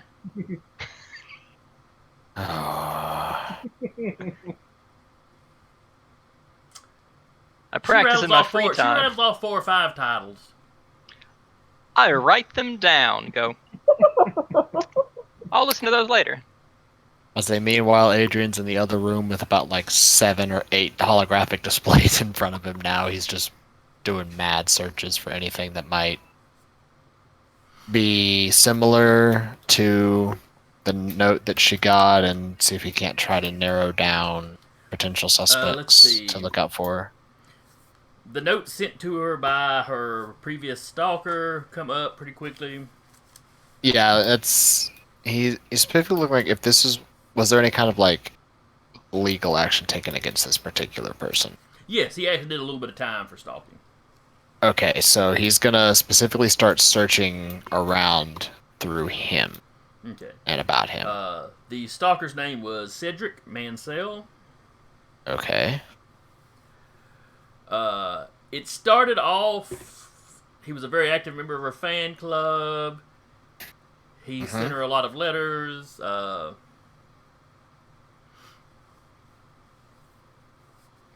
Or messages, I should say. Yeah. But, I mean, typical fan stuff early on.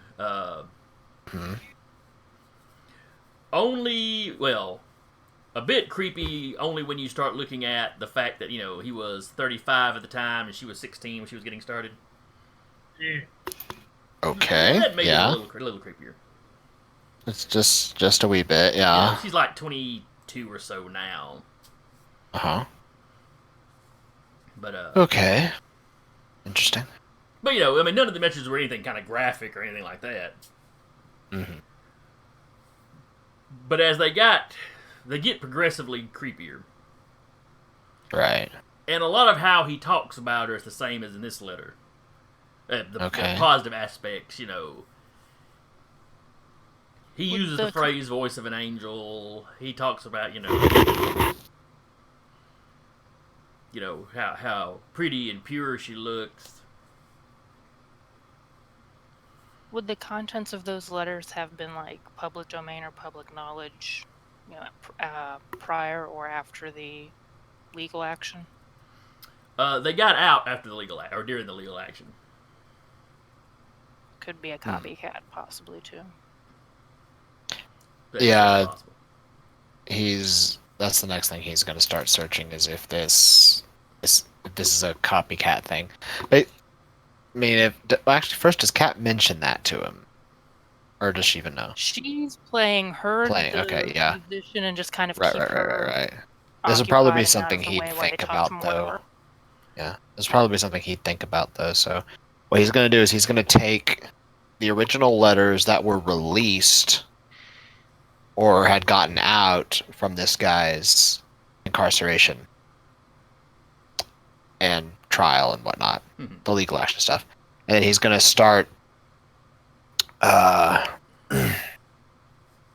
comparing it to the more recent stuff. See if there's irregularities between the styles, or if it looks like someone is the same guy, or if someone's trying to specifically copy paste things and is getting stuff a little bit off. Okay. Didn't they say we were bodyguarding because she said something that upset a group or someone? There are some political not like political parties, but kind of political groups that are on her for differences of opinion. She is very outspoken about whatever grabs her attention at the time. So she's gotten into it with a few of these little groups, but nothing that they would think would cause violence, except that she's gotten some of these weird notes. Okay, so I missed all of that because Discord decided, yo dog, we're updating now. Can you update later? Nope, updating now. Yeah, I lived no, update later. It's no, now. The server won't recognize you if you don't update. Yeah, so missed all of that. You can't have your pudding if you don't have pudding. Let's see. What was it? What was the last thing you heard? Kat was asking a question. It was about we were called her basically to cover or to bodyguard her because of something she had recently said. What kind of groups were going after her because she had cheesed all. That's it, yeah. It was partway through that question. The Discord went, "Sup, update." So basically, she has butted heads with some political groups here on the planet.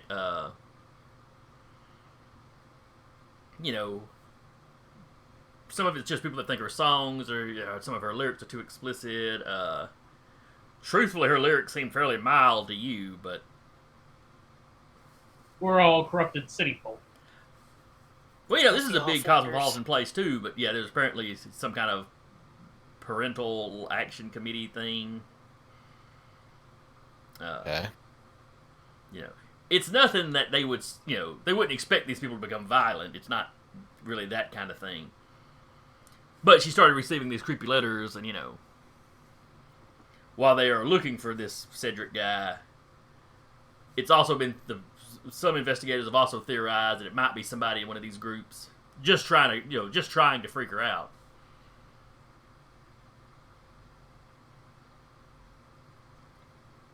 Basically, they don't seem to have anything really to go on. Okay. So, is there any anything that looks like it would be like it's a copycat doing this? The new Let's letters, see. or does it look like it'd be the same guy, or girl, or person, thing, monstrous slime, tentacle monster thingy? I don't know. It is Space Australia. It is Space Australia. This drop bear's been writing really violent letters. I'm just imagining a Tyranid like hunched over a desk now, just like, I'm gonna get her. I don't know, drop bear doesn't sound very sci-fi. Is the letter signed in blood from his Plummeting victims? I'd say if it was Is it- signed in blood, we'd probably know immediately if it was the same. Is it in Comic Sans? Because then we know they're serious. I'm sorry, Comic Sans was outlawed a century and a half ago. Oh, thank God. Well, I know exactly what Adrian's gonna start doing, coding it now. What were you arrested for? Coding and Comic Sans, you monster. Yeah. What have you done? I don't know. But, okay, I completely lost where we were at. Oh, yes. Seeing if it was Copycat, yeah.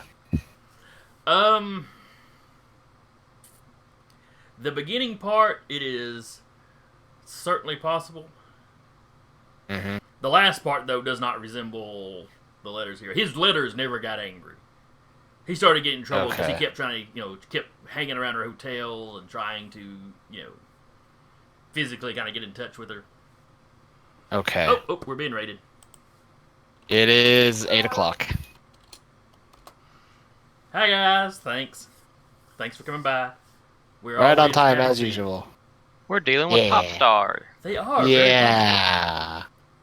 space pop stars. One just. Well, I mean, the stress of the business causes you to go a little crazy. You escape how you can escape.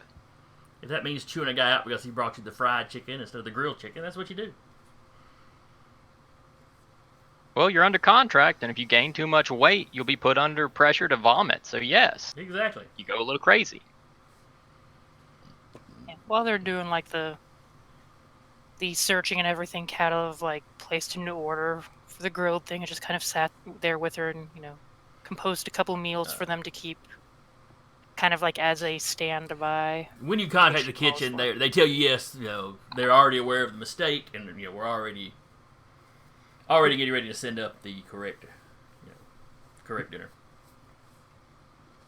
Kat puts on her best phone voice. It's like, thank you so very much. I'm sure it'll be appreciated.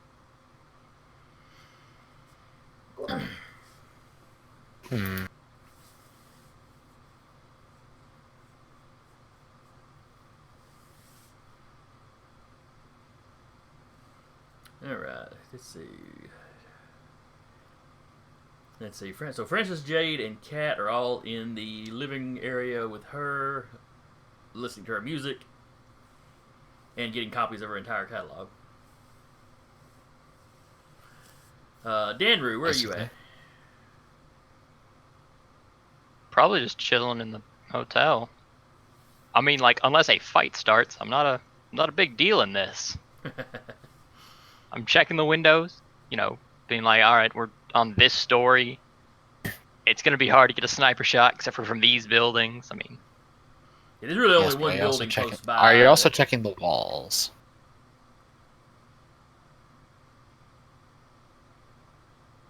I'm sure the hotel has some security. I pull out a tape measure and go,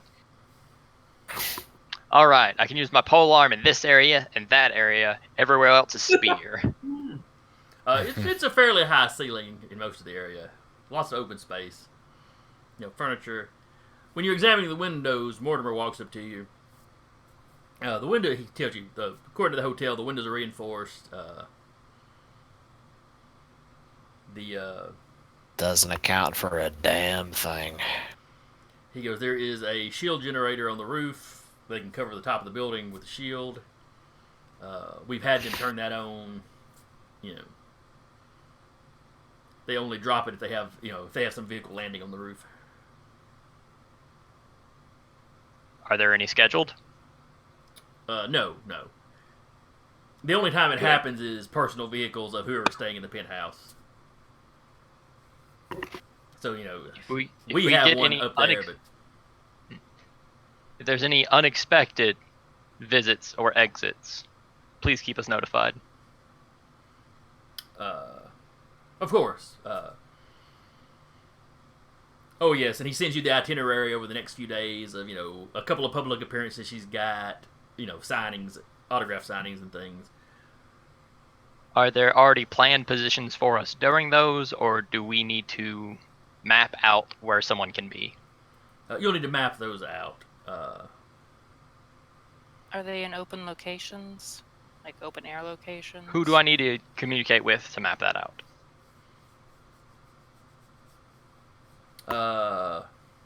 I guess the owners or the managers of the venues.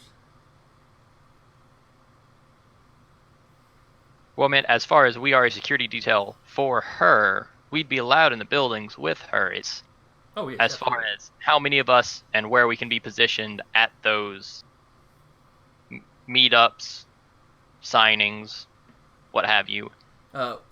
He gives you the contact information for her. This is our regular security guys. Okay. We will attempt our best to work in tandem with them. Yes. We brought y'all in as heavier hitters. Our regular security forces have no espers. We are just in case there's that one crazy Esper. Right, or your abilities just make you potentially better than just regular guys with guns. While I don't want to insinuate anything about your current security force, I'm assuming all of them have been checked out as far as not being involved in this most current threat. Oh No yes. disgruntled former employees that would have worked with her.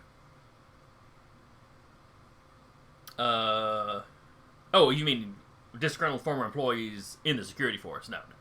We've Either been in the pretty security closely about force or anyone that would have been in personal contact with her, former producers, anyone like that. Just trying to limit our searches. Oh, her former manager does not have fond feelings for her. But I mean, he's whatever else I could say about him. He's a professional. I mean, Understood. He wouldn't take it to a physical level. no. That would threaten too many. That would threaten too much of his business. He has a lot of big names. Anything as far as official fan clubs or unofficial fan clubs? Has anyone done any research with that, or trying to match up anyone that would be in this location that we're going to be going to? We've been going thoroughly through all her fan mail. The official fan club, since the incident a few years back, we keep a pretty tight rein on them. Unofficial fan clubs are kind of all over the place, There's a good chance this isn't the same man anyway. Oh, what makes you think that? The letter gets a lot more personal than the soccer We had noticed, but Everything that I'm seeing about the various letters, the ones before he was arrested and incarcerated for time for stalking, they all sort of form a similar theme. The beginning of this latest one sort of does the same. Sort of follows a similar theme at the beginning. However, the rhetoric drastically changes towards the latter portion of the letter, especially the last half. Yeah, it was more like, yes, I read it. It's like he was getting angry or Yes, however, kind of vulgar. From looking through everything previous, it seems to be that this man that was arrested for stalking previously, even in the more crazy moments, from I see with some of the later letters, not once did he ever get angry.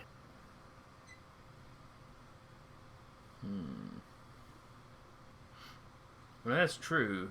Even when he was,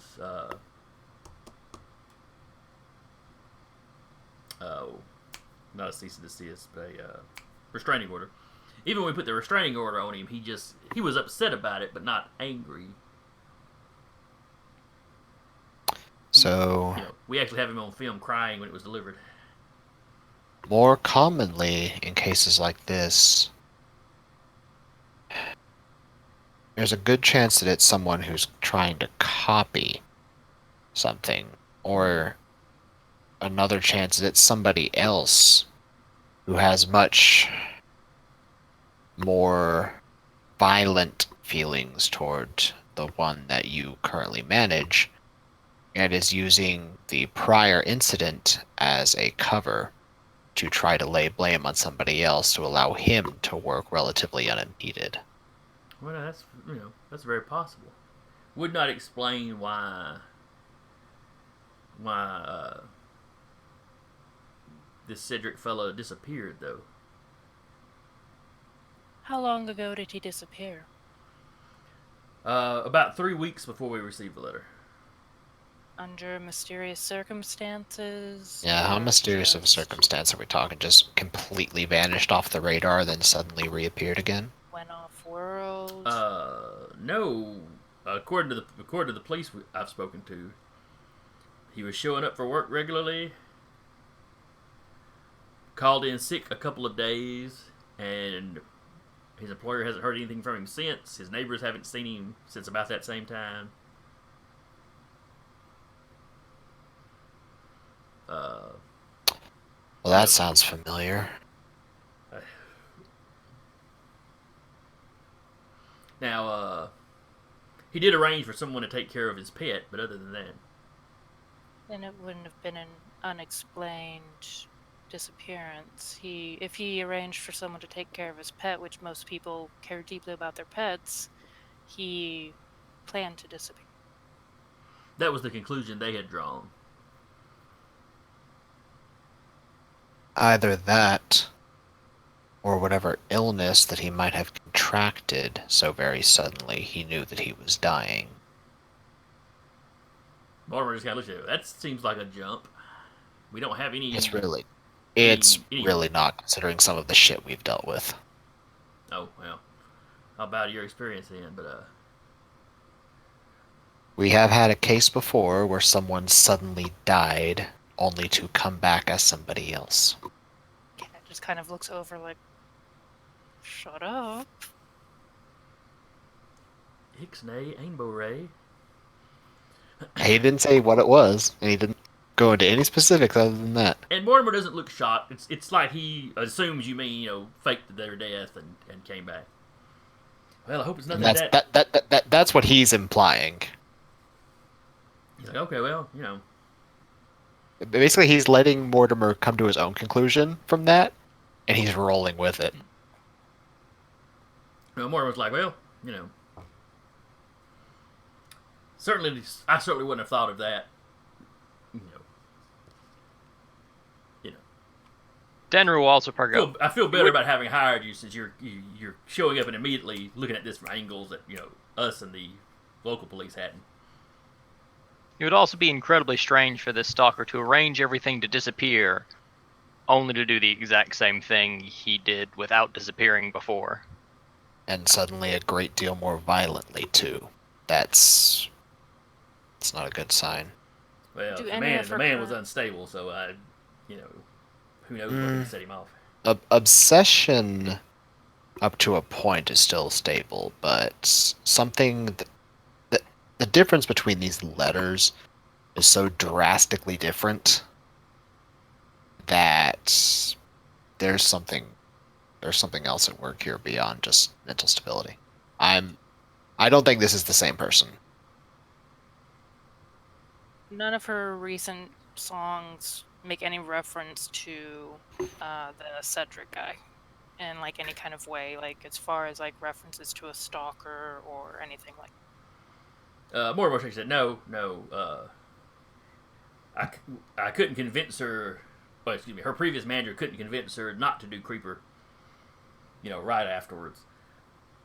But other than that, we managed to keep her stuff a little more lighthearted than that. Which letters came in after that song was published? She wrote that. She published that song after the legal action had already been taken.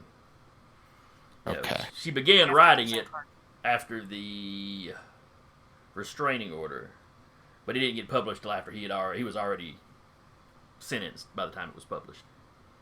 I see. There was years before this, or between this. Yes. Yeah, it's been like I said, 3 or 4 years since this all went down.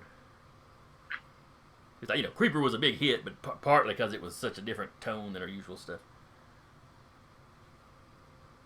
See. Adrian is going to mentally connect to Yanni. He's going to tell Yanni to leave the ship. And I assume, was this man's address or whatever made public? I should ask that first. It's not public, like news articles talking about this stalking, listed his home address. Yeah. But with you poking around and have access to the material that Mortimer's got, yeah, you get his apartment number and all that. Okay. He's gonna take a look at that. Is it the same one as the one from the most recent letter? But Or only was the that letter sort has of- an address. Yeah, the letter was delivered anonymously, so. Okay. Well, I'd say it's one of those things that I might as well ask. Oh, yeah, it doesn't hurt to ask. Just in case that there was and someone was just really dumb. But World's dumbest criminal. yeah, basically. Okay, so there was no address. Okay. He's gonna tell Yanni to leave the ship and go to the man's old address. Okay, the man did not live here in town. Okay. I mean, we've got time, I assume, because we're gonna be here for several days. So. All right, Yanni, I need you to leave the ship, Need you to go cross continent. hit your ride on train. Yeah, how far away is this dude's address? I should ask that too. Oh, Yeah. his home is several hundred miles away. Several hundred Okay. I mean, the lady's on. He lived in a Tinder, coastal city. Okay, then. So that's a different story. I figured it was like an in-town thing. No. She doesn't live in this town even. I mean, she's just Okay. here for this concert coming up. Right. And a couple of other public appearances. Okay. Pat's gonna look over at Stella and be like, "I need you to, think on any of your most recent signings or concerts. Was there anyone in particular that stuck out? Anyone that gave you kind of a weird vibe?"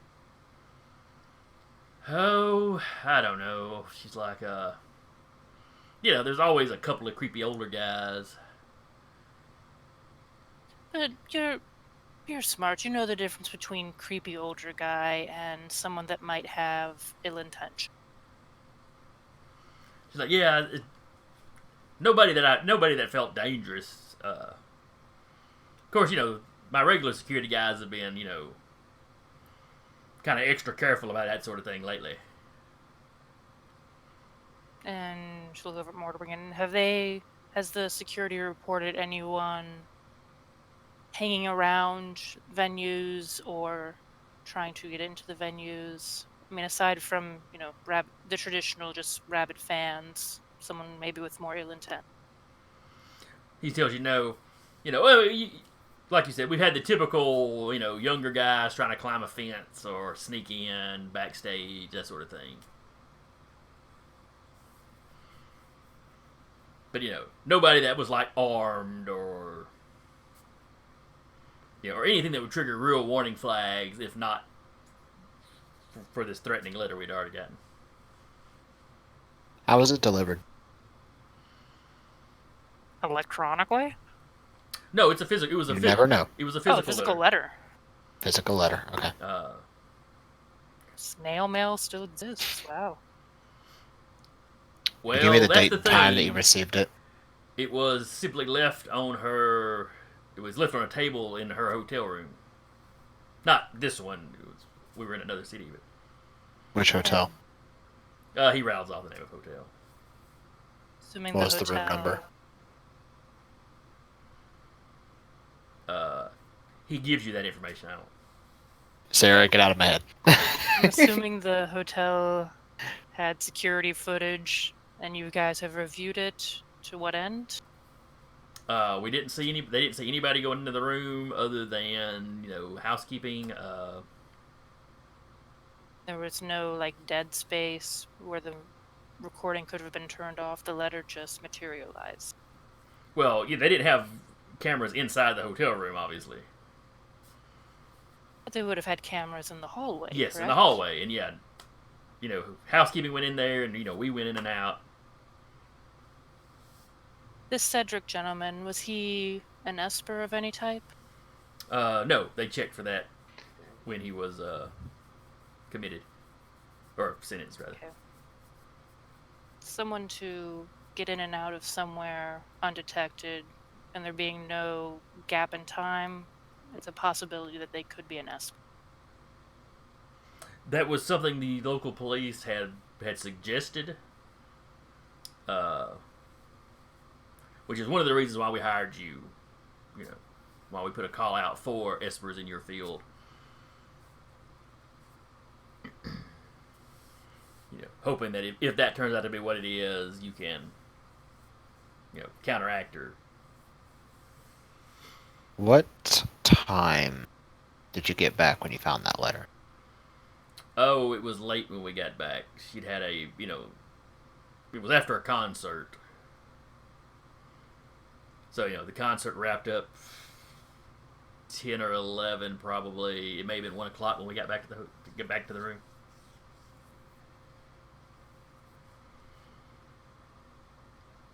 Security had escorted her to the room, and then she found the letter inside. And well, it was a bad night. She was quite upset about it. Not upset like you saw a little bit earlier. I mean, really shaken about it. I see.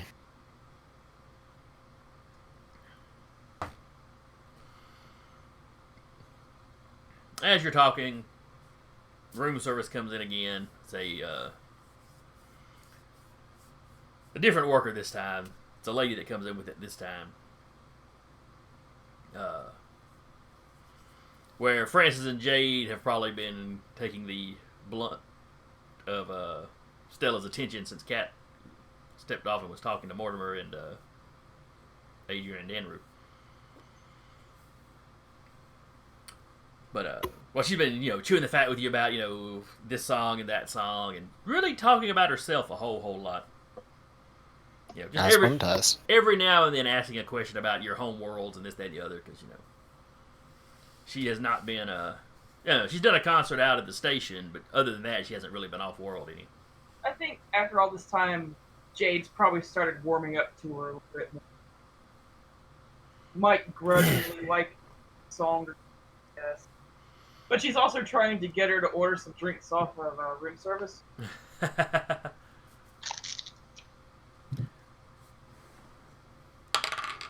What's the minibar situation here? She picks up when you start hitting about drinks. She's like, "Oh, yeah, over here we, mini bar than nothing. This suite's got or the penthouse they got a full bar." Well, what would you like? I'll grab you something. Not a good idea considering the situation. To understands, only 2 of you get allowed to drink. I can't hit anything anyways. I think something's wrong with my eyes. I need to get them checked out next time we have a Yeah, doctor. look, Jade, we're on the job. You're dangerous enough as is. I'm just saying it won't hurt anything. Stella's like, no, 1 drink will be fine. Come on, we won't. You say that now. We won't get into the hard I'll bring stuff. her a drink. Fine. Dan reemphasizes, I will allow 2 of you to drink. Wow, he really is like a dad, isn't he? Yes. You know, she asks you what you want, and she starts mixing drinks like a pro. Oh, yeah. I mean, she's actually doing the little bottle spins and stuff. She's like, I had to learn this for a video one time. It was a lot of fun, so I've kind of kept it up. Oh, it's good to keep hobbies. As the food comes in, you see her kind of, you know, kind of mean mug the room service lady. She walks over, she checks the food. Everything seems to be to her liking this time. Cat will try and run interference as much as possible. Yeah, Dad everything will look looks at her fine mean this time. mugging. Don't blame a car for its passengers. What? He just delivers it. He doesn't make it. Oh. He doesn't get told, these are the orders. He gets told, take this plate, take it to that room. Yeah, okay, I guess that's fair. But anyway, it's right anyway. She tells her, just put it down over there on the table, we'll be fine. And then she goes straight back to the bar and talks to Jade. You see Mortimer step over and tip the lady.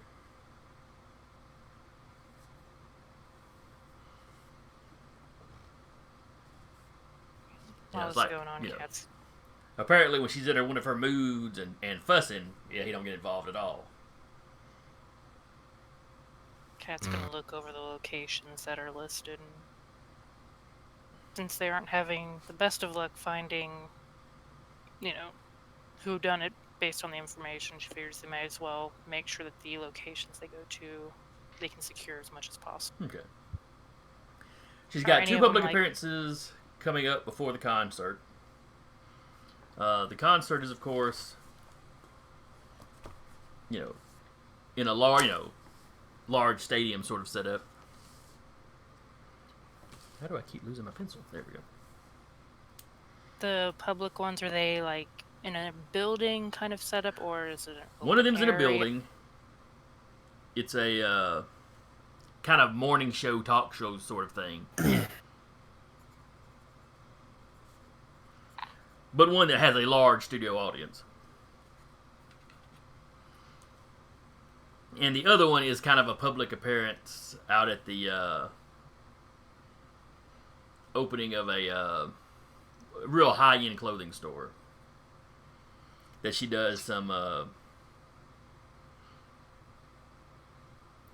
well, they're sponsoring the tour. She does some advertising for them. You know, she's got a clothing line that's exclusive to their store.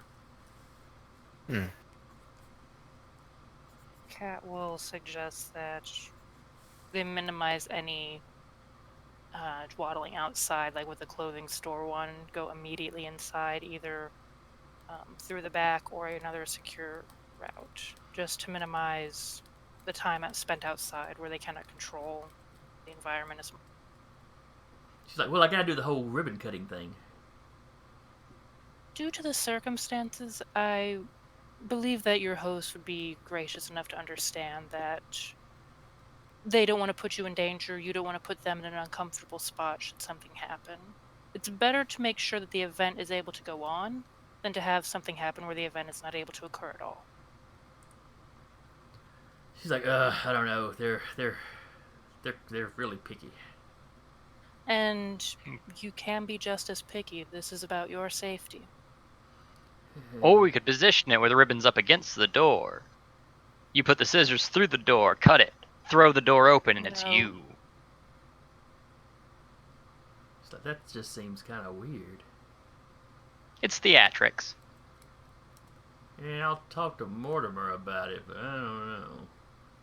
Due to the current conditions, I I'm was sure just that throwing an Mortimer- option that She's like, we want everything to look normal, everything to seem normal. Exactly. We hired you so I could go about and act normal, and And you hired us to protect you, and that is what we are doing.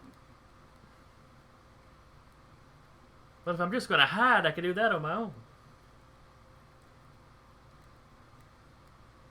What you need to understand is that if this is an Esper, they can come at you sideways. And we can't protect you should they come at you sideways. We need to eliminate routes that they can approach you. I thought some of you were Espers too. I thought that's why we... Mortimer, isn't that why we hired them? Yeah, we We- are Esper. We are also Espers. Espers, but understand that there are certain abilities that cannot be blocked. We need to make sure that the routes that are accessible to you are blocked or very limited. This will allow us to do that. It will allow your activities to go on with very little interruption or change. Moving it inside of the building is very little change. You will still have the talk show as it proceeds, and I am sure that the security at your concert is either going to be upgraded or be more than sufficient to protect you.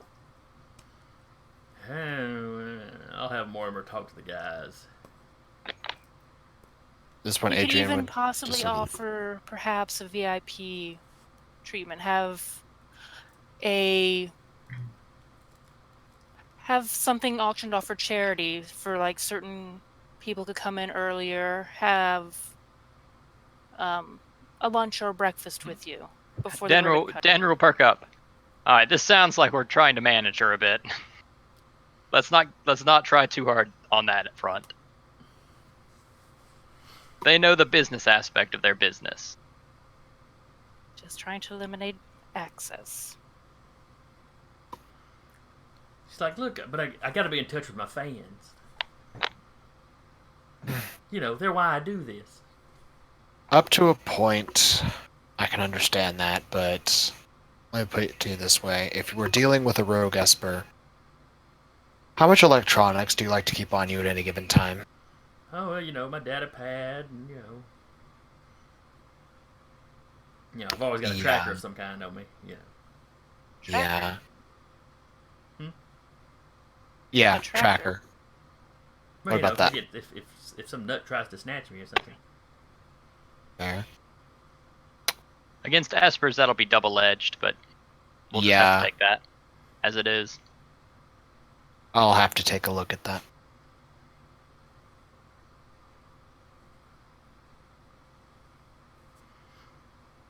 Like, Just oh, let me well, put you it know, that way. You can't really see it because People, it's a chip that's right in here, but Adrian looks at it. Yeah, I can. have you got X-ray Does vision? Adrian rattle off the serial number? No. But I have intimate connection with any kind of electronic I'm anywhere near. Yeah. Oh, okay. And people like me, with just a data pad and a tracker, unless you have people looking out, unless you take a little bit more care, you'd be gone. Oh, okay. We're not trying to change your entire concert or your entire lifestyle or prevent you from connecting with your fans. We're just trying to make sure that you are safe. Oh, all right. She kind of looks at Adrian. You're one of those techno mans, aren't you? I am good with technology, yes. Dan stops because it's past time. Why are you two talking like that? He just Ed looks. just looks over and grins like the "I will tell you later" grin. Talking like what now? They're just far less sociable with me.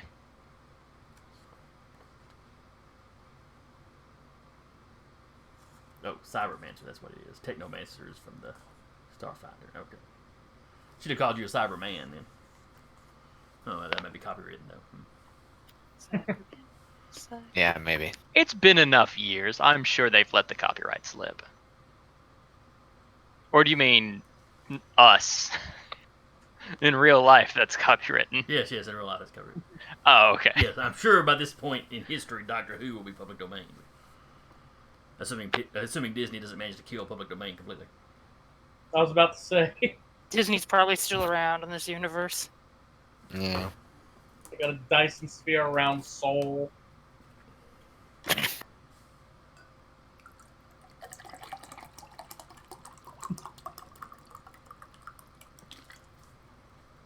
So she's mixing more drinks. Yes. Jade approved. And while you may only have, Jade and the one other that Danner gave permission to drink. Mhm. Jade, how heavy are you drinking? Lightly. Okay. Stella is not drinking lightly. Oh, Lord. But she is eating some food, so there's at least that. And, Is Mortimer still around? yeah, he's still in the room. Daniel will pipe to him real quick. Is she used to doing it? Does she normally do it like this? Normally do what? Cool.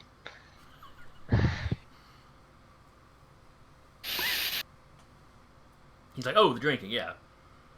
If she's got somebody to drink with, yeah, she'll hit it kind of heavy. Alright. As long as it doesn't throw off future plans. Oh, yeah. I'll rein her in here in a little bit. Thanks, sir. Should we go look at the other locations? I mean, I'm sending messages with the standard security team, just see where they would like us positioned, all the jazz, see if we can agree with it. Adrian does not play jazz. I'm sorry. Jazz hands. Don't give him a saxophone. He'll blow out your eardrums. Well, the synthesizer, a saxophone. Everybody give me perception. Lovely. What, a roll? I'm not in combat. Stop doing this perception stuff while As we're I not try to killing. pick up my actual dice to roll. I actually rolled good. I Maybe stole switch your over. dice. So you rolled good. Oh, alright, that's it. This dice is retired. Hey! It'd been rolling crap, and now it's rolled me a 1, so. That 20 do. Set it 20 side up and just let it think about what it's done. No, you Put it set in it 20 jail. side down so the weight can ooze down to it. That's how solid object works. Ha! Well, no, you'd want the 1 to be heavier so it would tend to hit the bottom. No, you want the 20 to be heavier. So it lands on the bottom? Well, maybe Yes. if he's talking to me about my dice, yes, because GM. Because I don't want him rolling. Yeah, 20. okay. I gotta metagame this. Yeah. Come at it sideways like an Esper.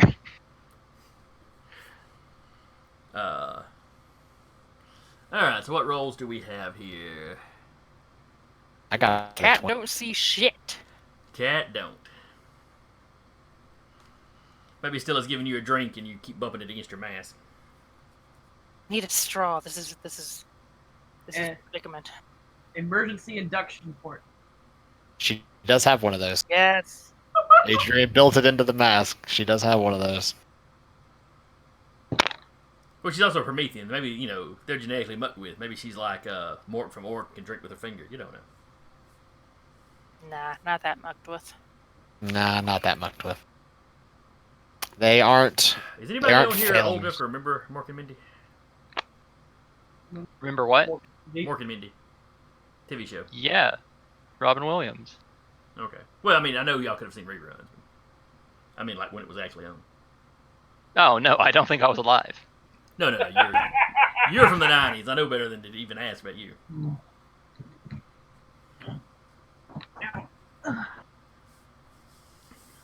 Naked Night was a thing. Yeah. Alright, so anyway, Cat don't see nothing. Oh,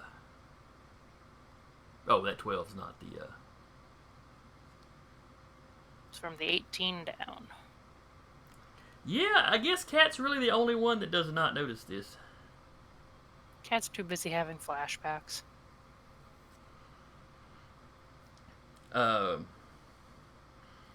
There is a counter over by the window. and there's a slight ripple in the air, and then something kind of drops down onto the counter. You know, kind of wafers down. You know. Like a What letter. is it? It is a folded piece of paper.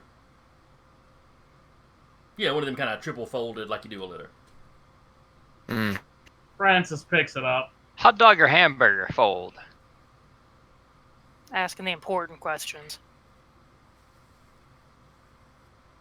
I have no idea how to answer that question, Tyler. What Okay. information are you trying to get? Does it fold like Whether a or not they're an Z, or does animal. it fold like this? Whether they fold it the proper way, where you unfold it and can read the letters. Oh yes, that's how they folded it. Yeah. Adrian just blinks and is like, well, that explains how the letter got there. Mortimer's like, what? And then he looks where you're looking, like, oh. What did you see? You're dealing with a melder. Francis He already gets know. up. Yeah, he gets up and heads over there to go see what it is. Mortimer looks thoughtful for a Mage. second. And then kind of checks his data pad. It's like he's heard the term melder before, but isn't 100% certain what the significance of it is. Let me Googling Google it this real quick. Basically. Space Google, give me the answer. Well, melders are space wizards, basically. Yeah, that is actually what you are, isn't it? Or what? No, Adrian I'm a is. technomancer. You mean a cybermancer? Cybermancer, yeah, that's it. I'm thinking Shadowrun. Shadowrun. Yeah. Which is where Adrian is derived from. Is Melder maybe Melder was what Hull was? Hull's an engineer. That's right. We don't That's right. have We don't have a melder. Melder. Okay. We don't have a melder in this party. Melder. I was trying to remember if it's the adept or the melder that's the space wizard. I think it's the melder, because they do intelligence versus charisma. Yeah.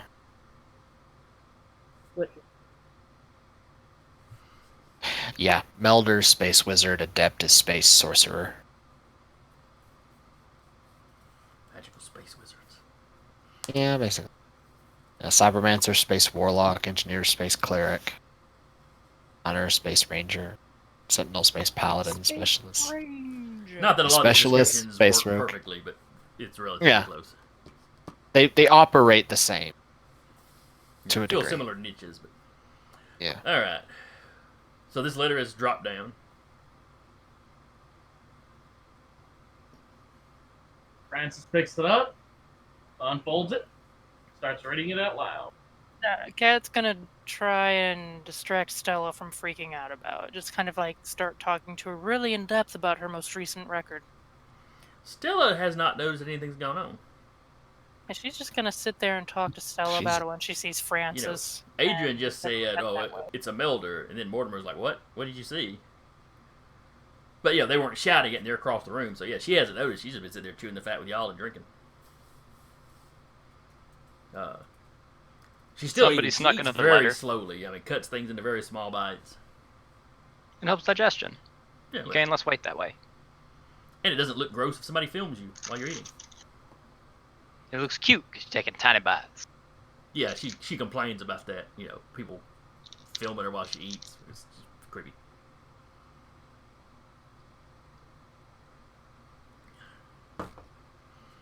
You know, she has to be careful about what she eats out in public. Can't have, you know, messy food. She names off a couple of dishes you don't recognize. You're guessing it's local stuff. Yeah. I'll say, well, while Francis is doing the thing, Adrian's gonna start scanning the anomaly, spit it out, see if he can pick up anything about potential points of origin by triangulating where the two energy waveforms sort of collided with each other. All right, what are you scanning with? He's got tools. He's got quite a few actually. Oh, There's his data pads of various kinds. He also has technician tools and mechanist tools and hacking tools. Well, them last three would all just be interacting with technology in various ways. Yeah. It doesn't sound like you'd have anything that would pick up, spatial rifts or, But he is rather proficient in astrophysics. That's basically astral navigation and the science of Yeah. this I'm movement looking to see of what those stars and skills planets are. and whatnot. Meanwhile, what's in the letter?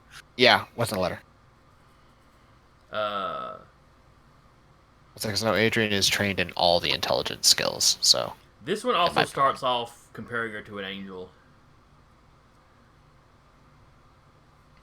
And then it starts going into the devil being an angel, and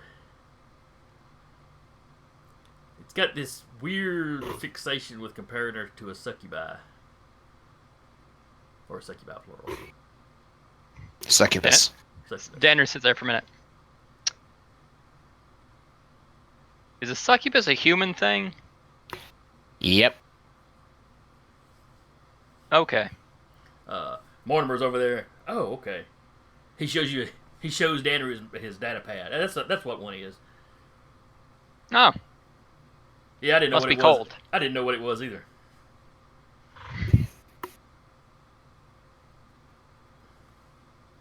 Wait, but aren't you human? Yeah, but I don't. I'm not very religious, so I mean. Ah.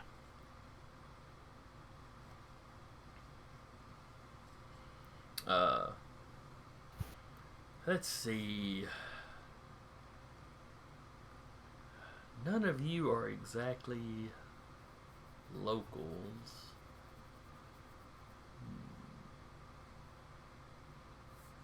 In fact, 0 of us are exactly local. Yeah, that's what I'm thinking.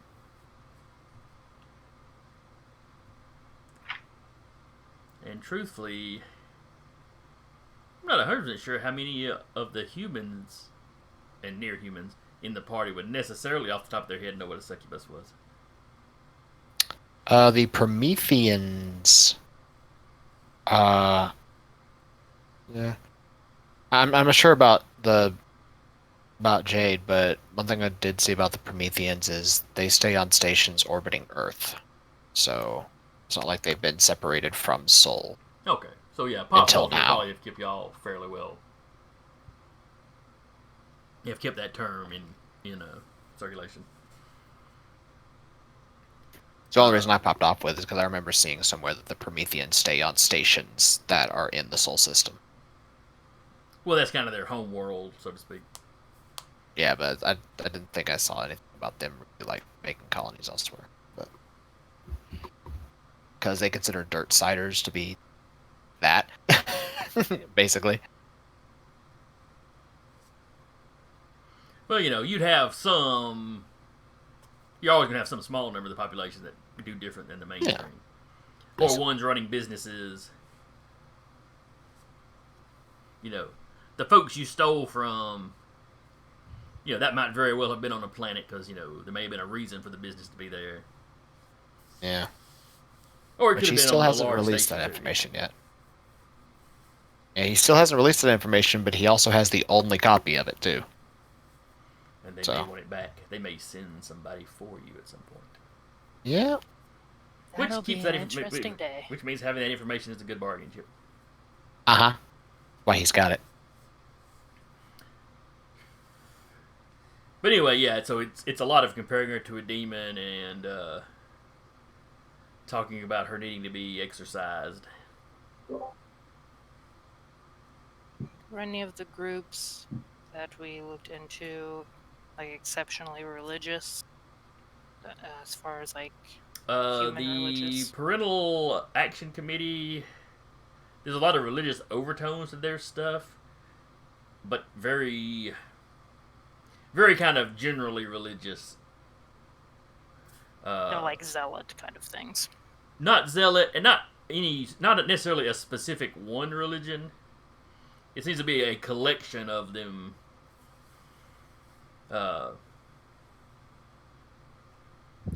Maybe slightly conservative when it comes to things like how they dress. They're a little stuffy maybe, but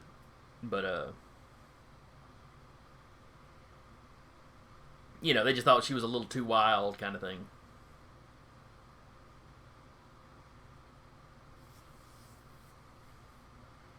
But Mortimer has to look up the whole exercise thing.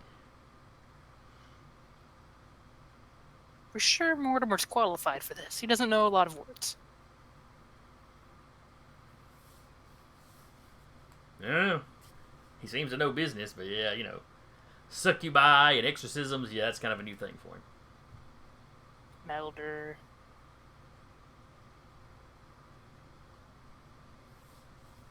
Well, not everybody pays that much attention to Espers.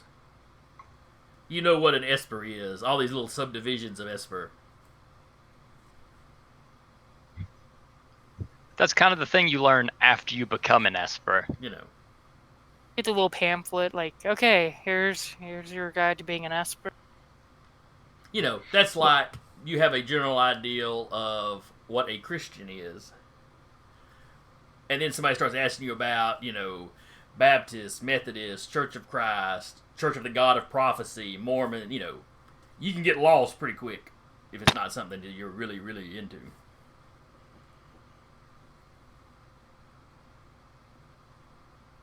And he is clearly not a man that is much into religion or what have you.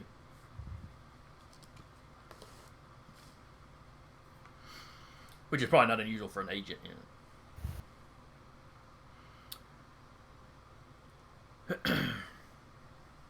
But anyway, this letter takes a much more...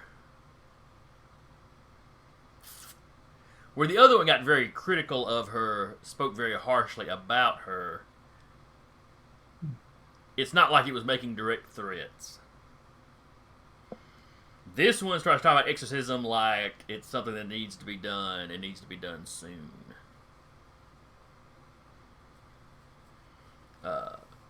Talks about, refers to her as poison, and that somebody needs to save her fans. Oh, okay, it's allegory.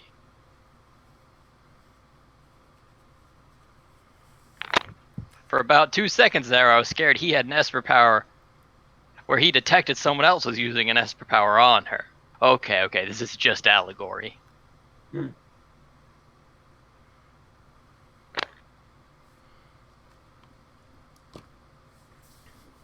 I no longer feel conflicted about punching this man. But anyway, that is the gist of this letter. Eventually, Stella kind of looks over at all y'all hunched over this thing. What have y'all got over there? Porn. No, it's not porn.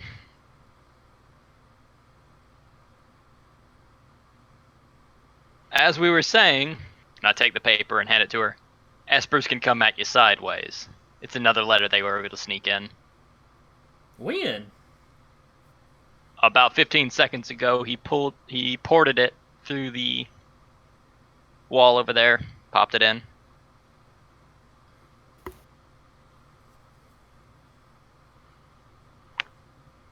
The range that they can do a small object like paper, we're not going to be able to track them just off that just yet. Oh, okay. But we know more of who they are and what they can do now. Why is he calling me? She's like, why is he calling me a demon? Exercise? Does he think I'm fat? No, sweetie. It's there's multiple definitions for the word exercise. That one's spelled with an O. It's a different thing. Oh. Like an exorcist. Okay, gotcha. yes. Gotcha. She ain't dumb. She's just ignorant. You hand her the information, she understands the information. Well, when she read succubus, she knew what that was. Yep.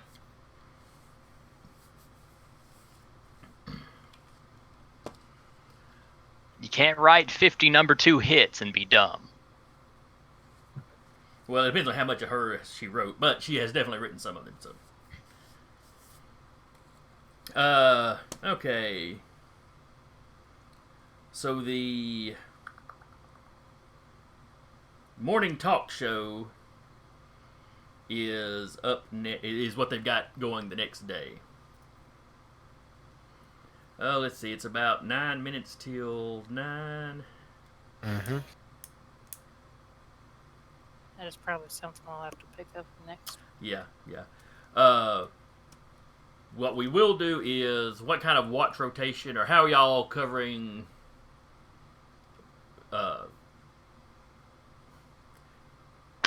Completely blanking my train of thought there.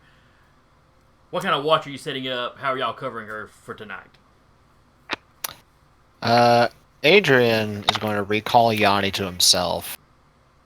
And Yanni is pretty much just kind of like hover about 2-3 feet above her head at all times. And he'll just stay awake all night. Okay. Invisible, I assume. Oh, yeah.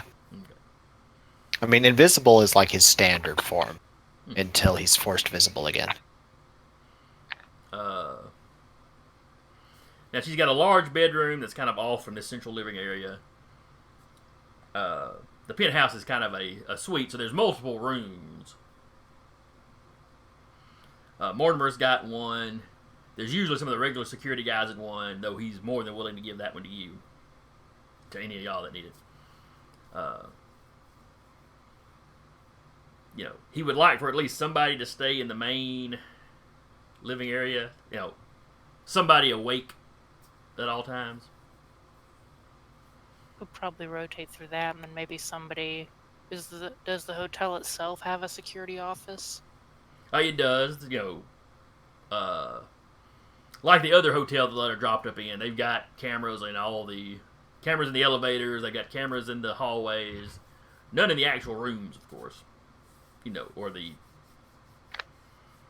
Well, I don't know. They really have much in the way of public bathrooms. As swanky this place is, but they do it on the ground floor anyway. Cameras anywhere that is reasonable to have them. And the hotel staff is willing to work with you. Right. So, if you wanted to place somebody in their security room watching the monitors, that would be fine. They wouldn't leave you in there alone. They have some of their own people in there with you, but. I may have missed it. Do we have any room for our group in this hotel or no? Do what now?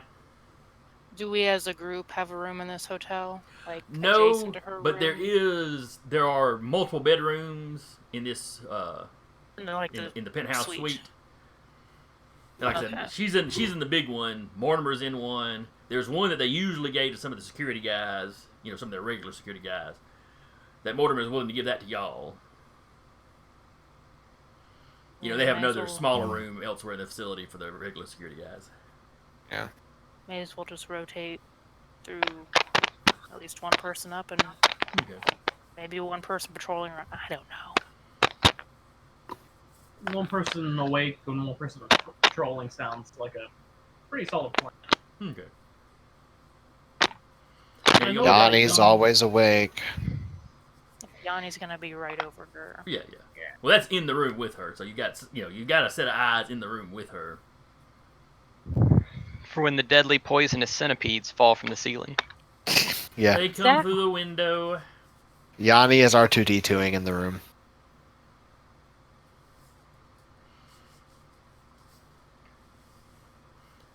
Alright, so we will go ahead and wrap here. Well, let me take a note. Who is staying awake in the living area? Jade can. Okay. And obviously y'all can rotate out, but just to give me a... Danner will also stay at the same time as Jade, because he's not 100% sure she didn't drink too much. Sure, Dad. Alright. Cat'll take a rotation. So Jade Kids will and appreciate Dad it when you're will be older. in the living area. And you said Cat would be patrolling? Yeah, she can patrol around. Unless somebody specifically wakes Adrian up, he's probably going to just sleep and keep his consciousness at its lowest point possible. So if something happens with Yanni, that'll be the first thing that brings him awake. He Okay. can jump up and get something done. Is somebody As playing with opposed their to- mic? Yeah, it sounds like Jade Francis doing something. Is the cat eating their The mic kitten again? is attacking the headset that we Oh, okay. use. Yeah. Sorry. The kitty realizes you've been paying too much attention to something, not me. Indeed. All right, so Cat is patrolling the hallways or the roof or alternating between the two. Just walking the building.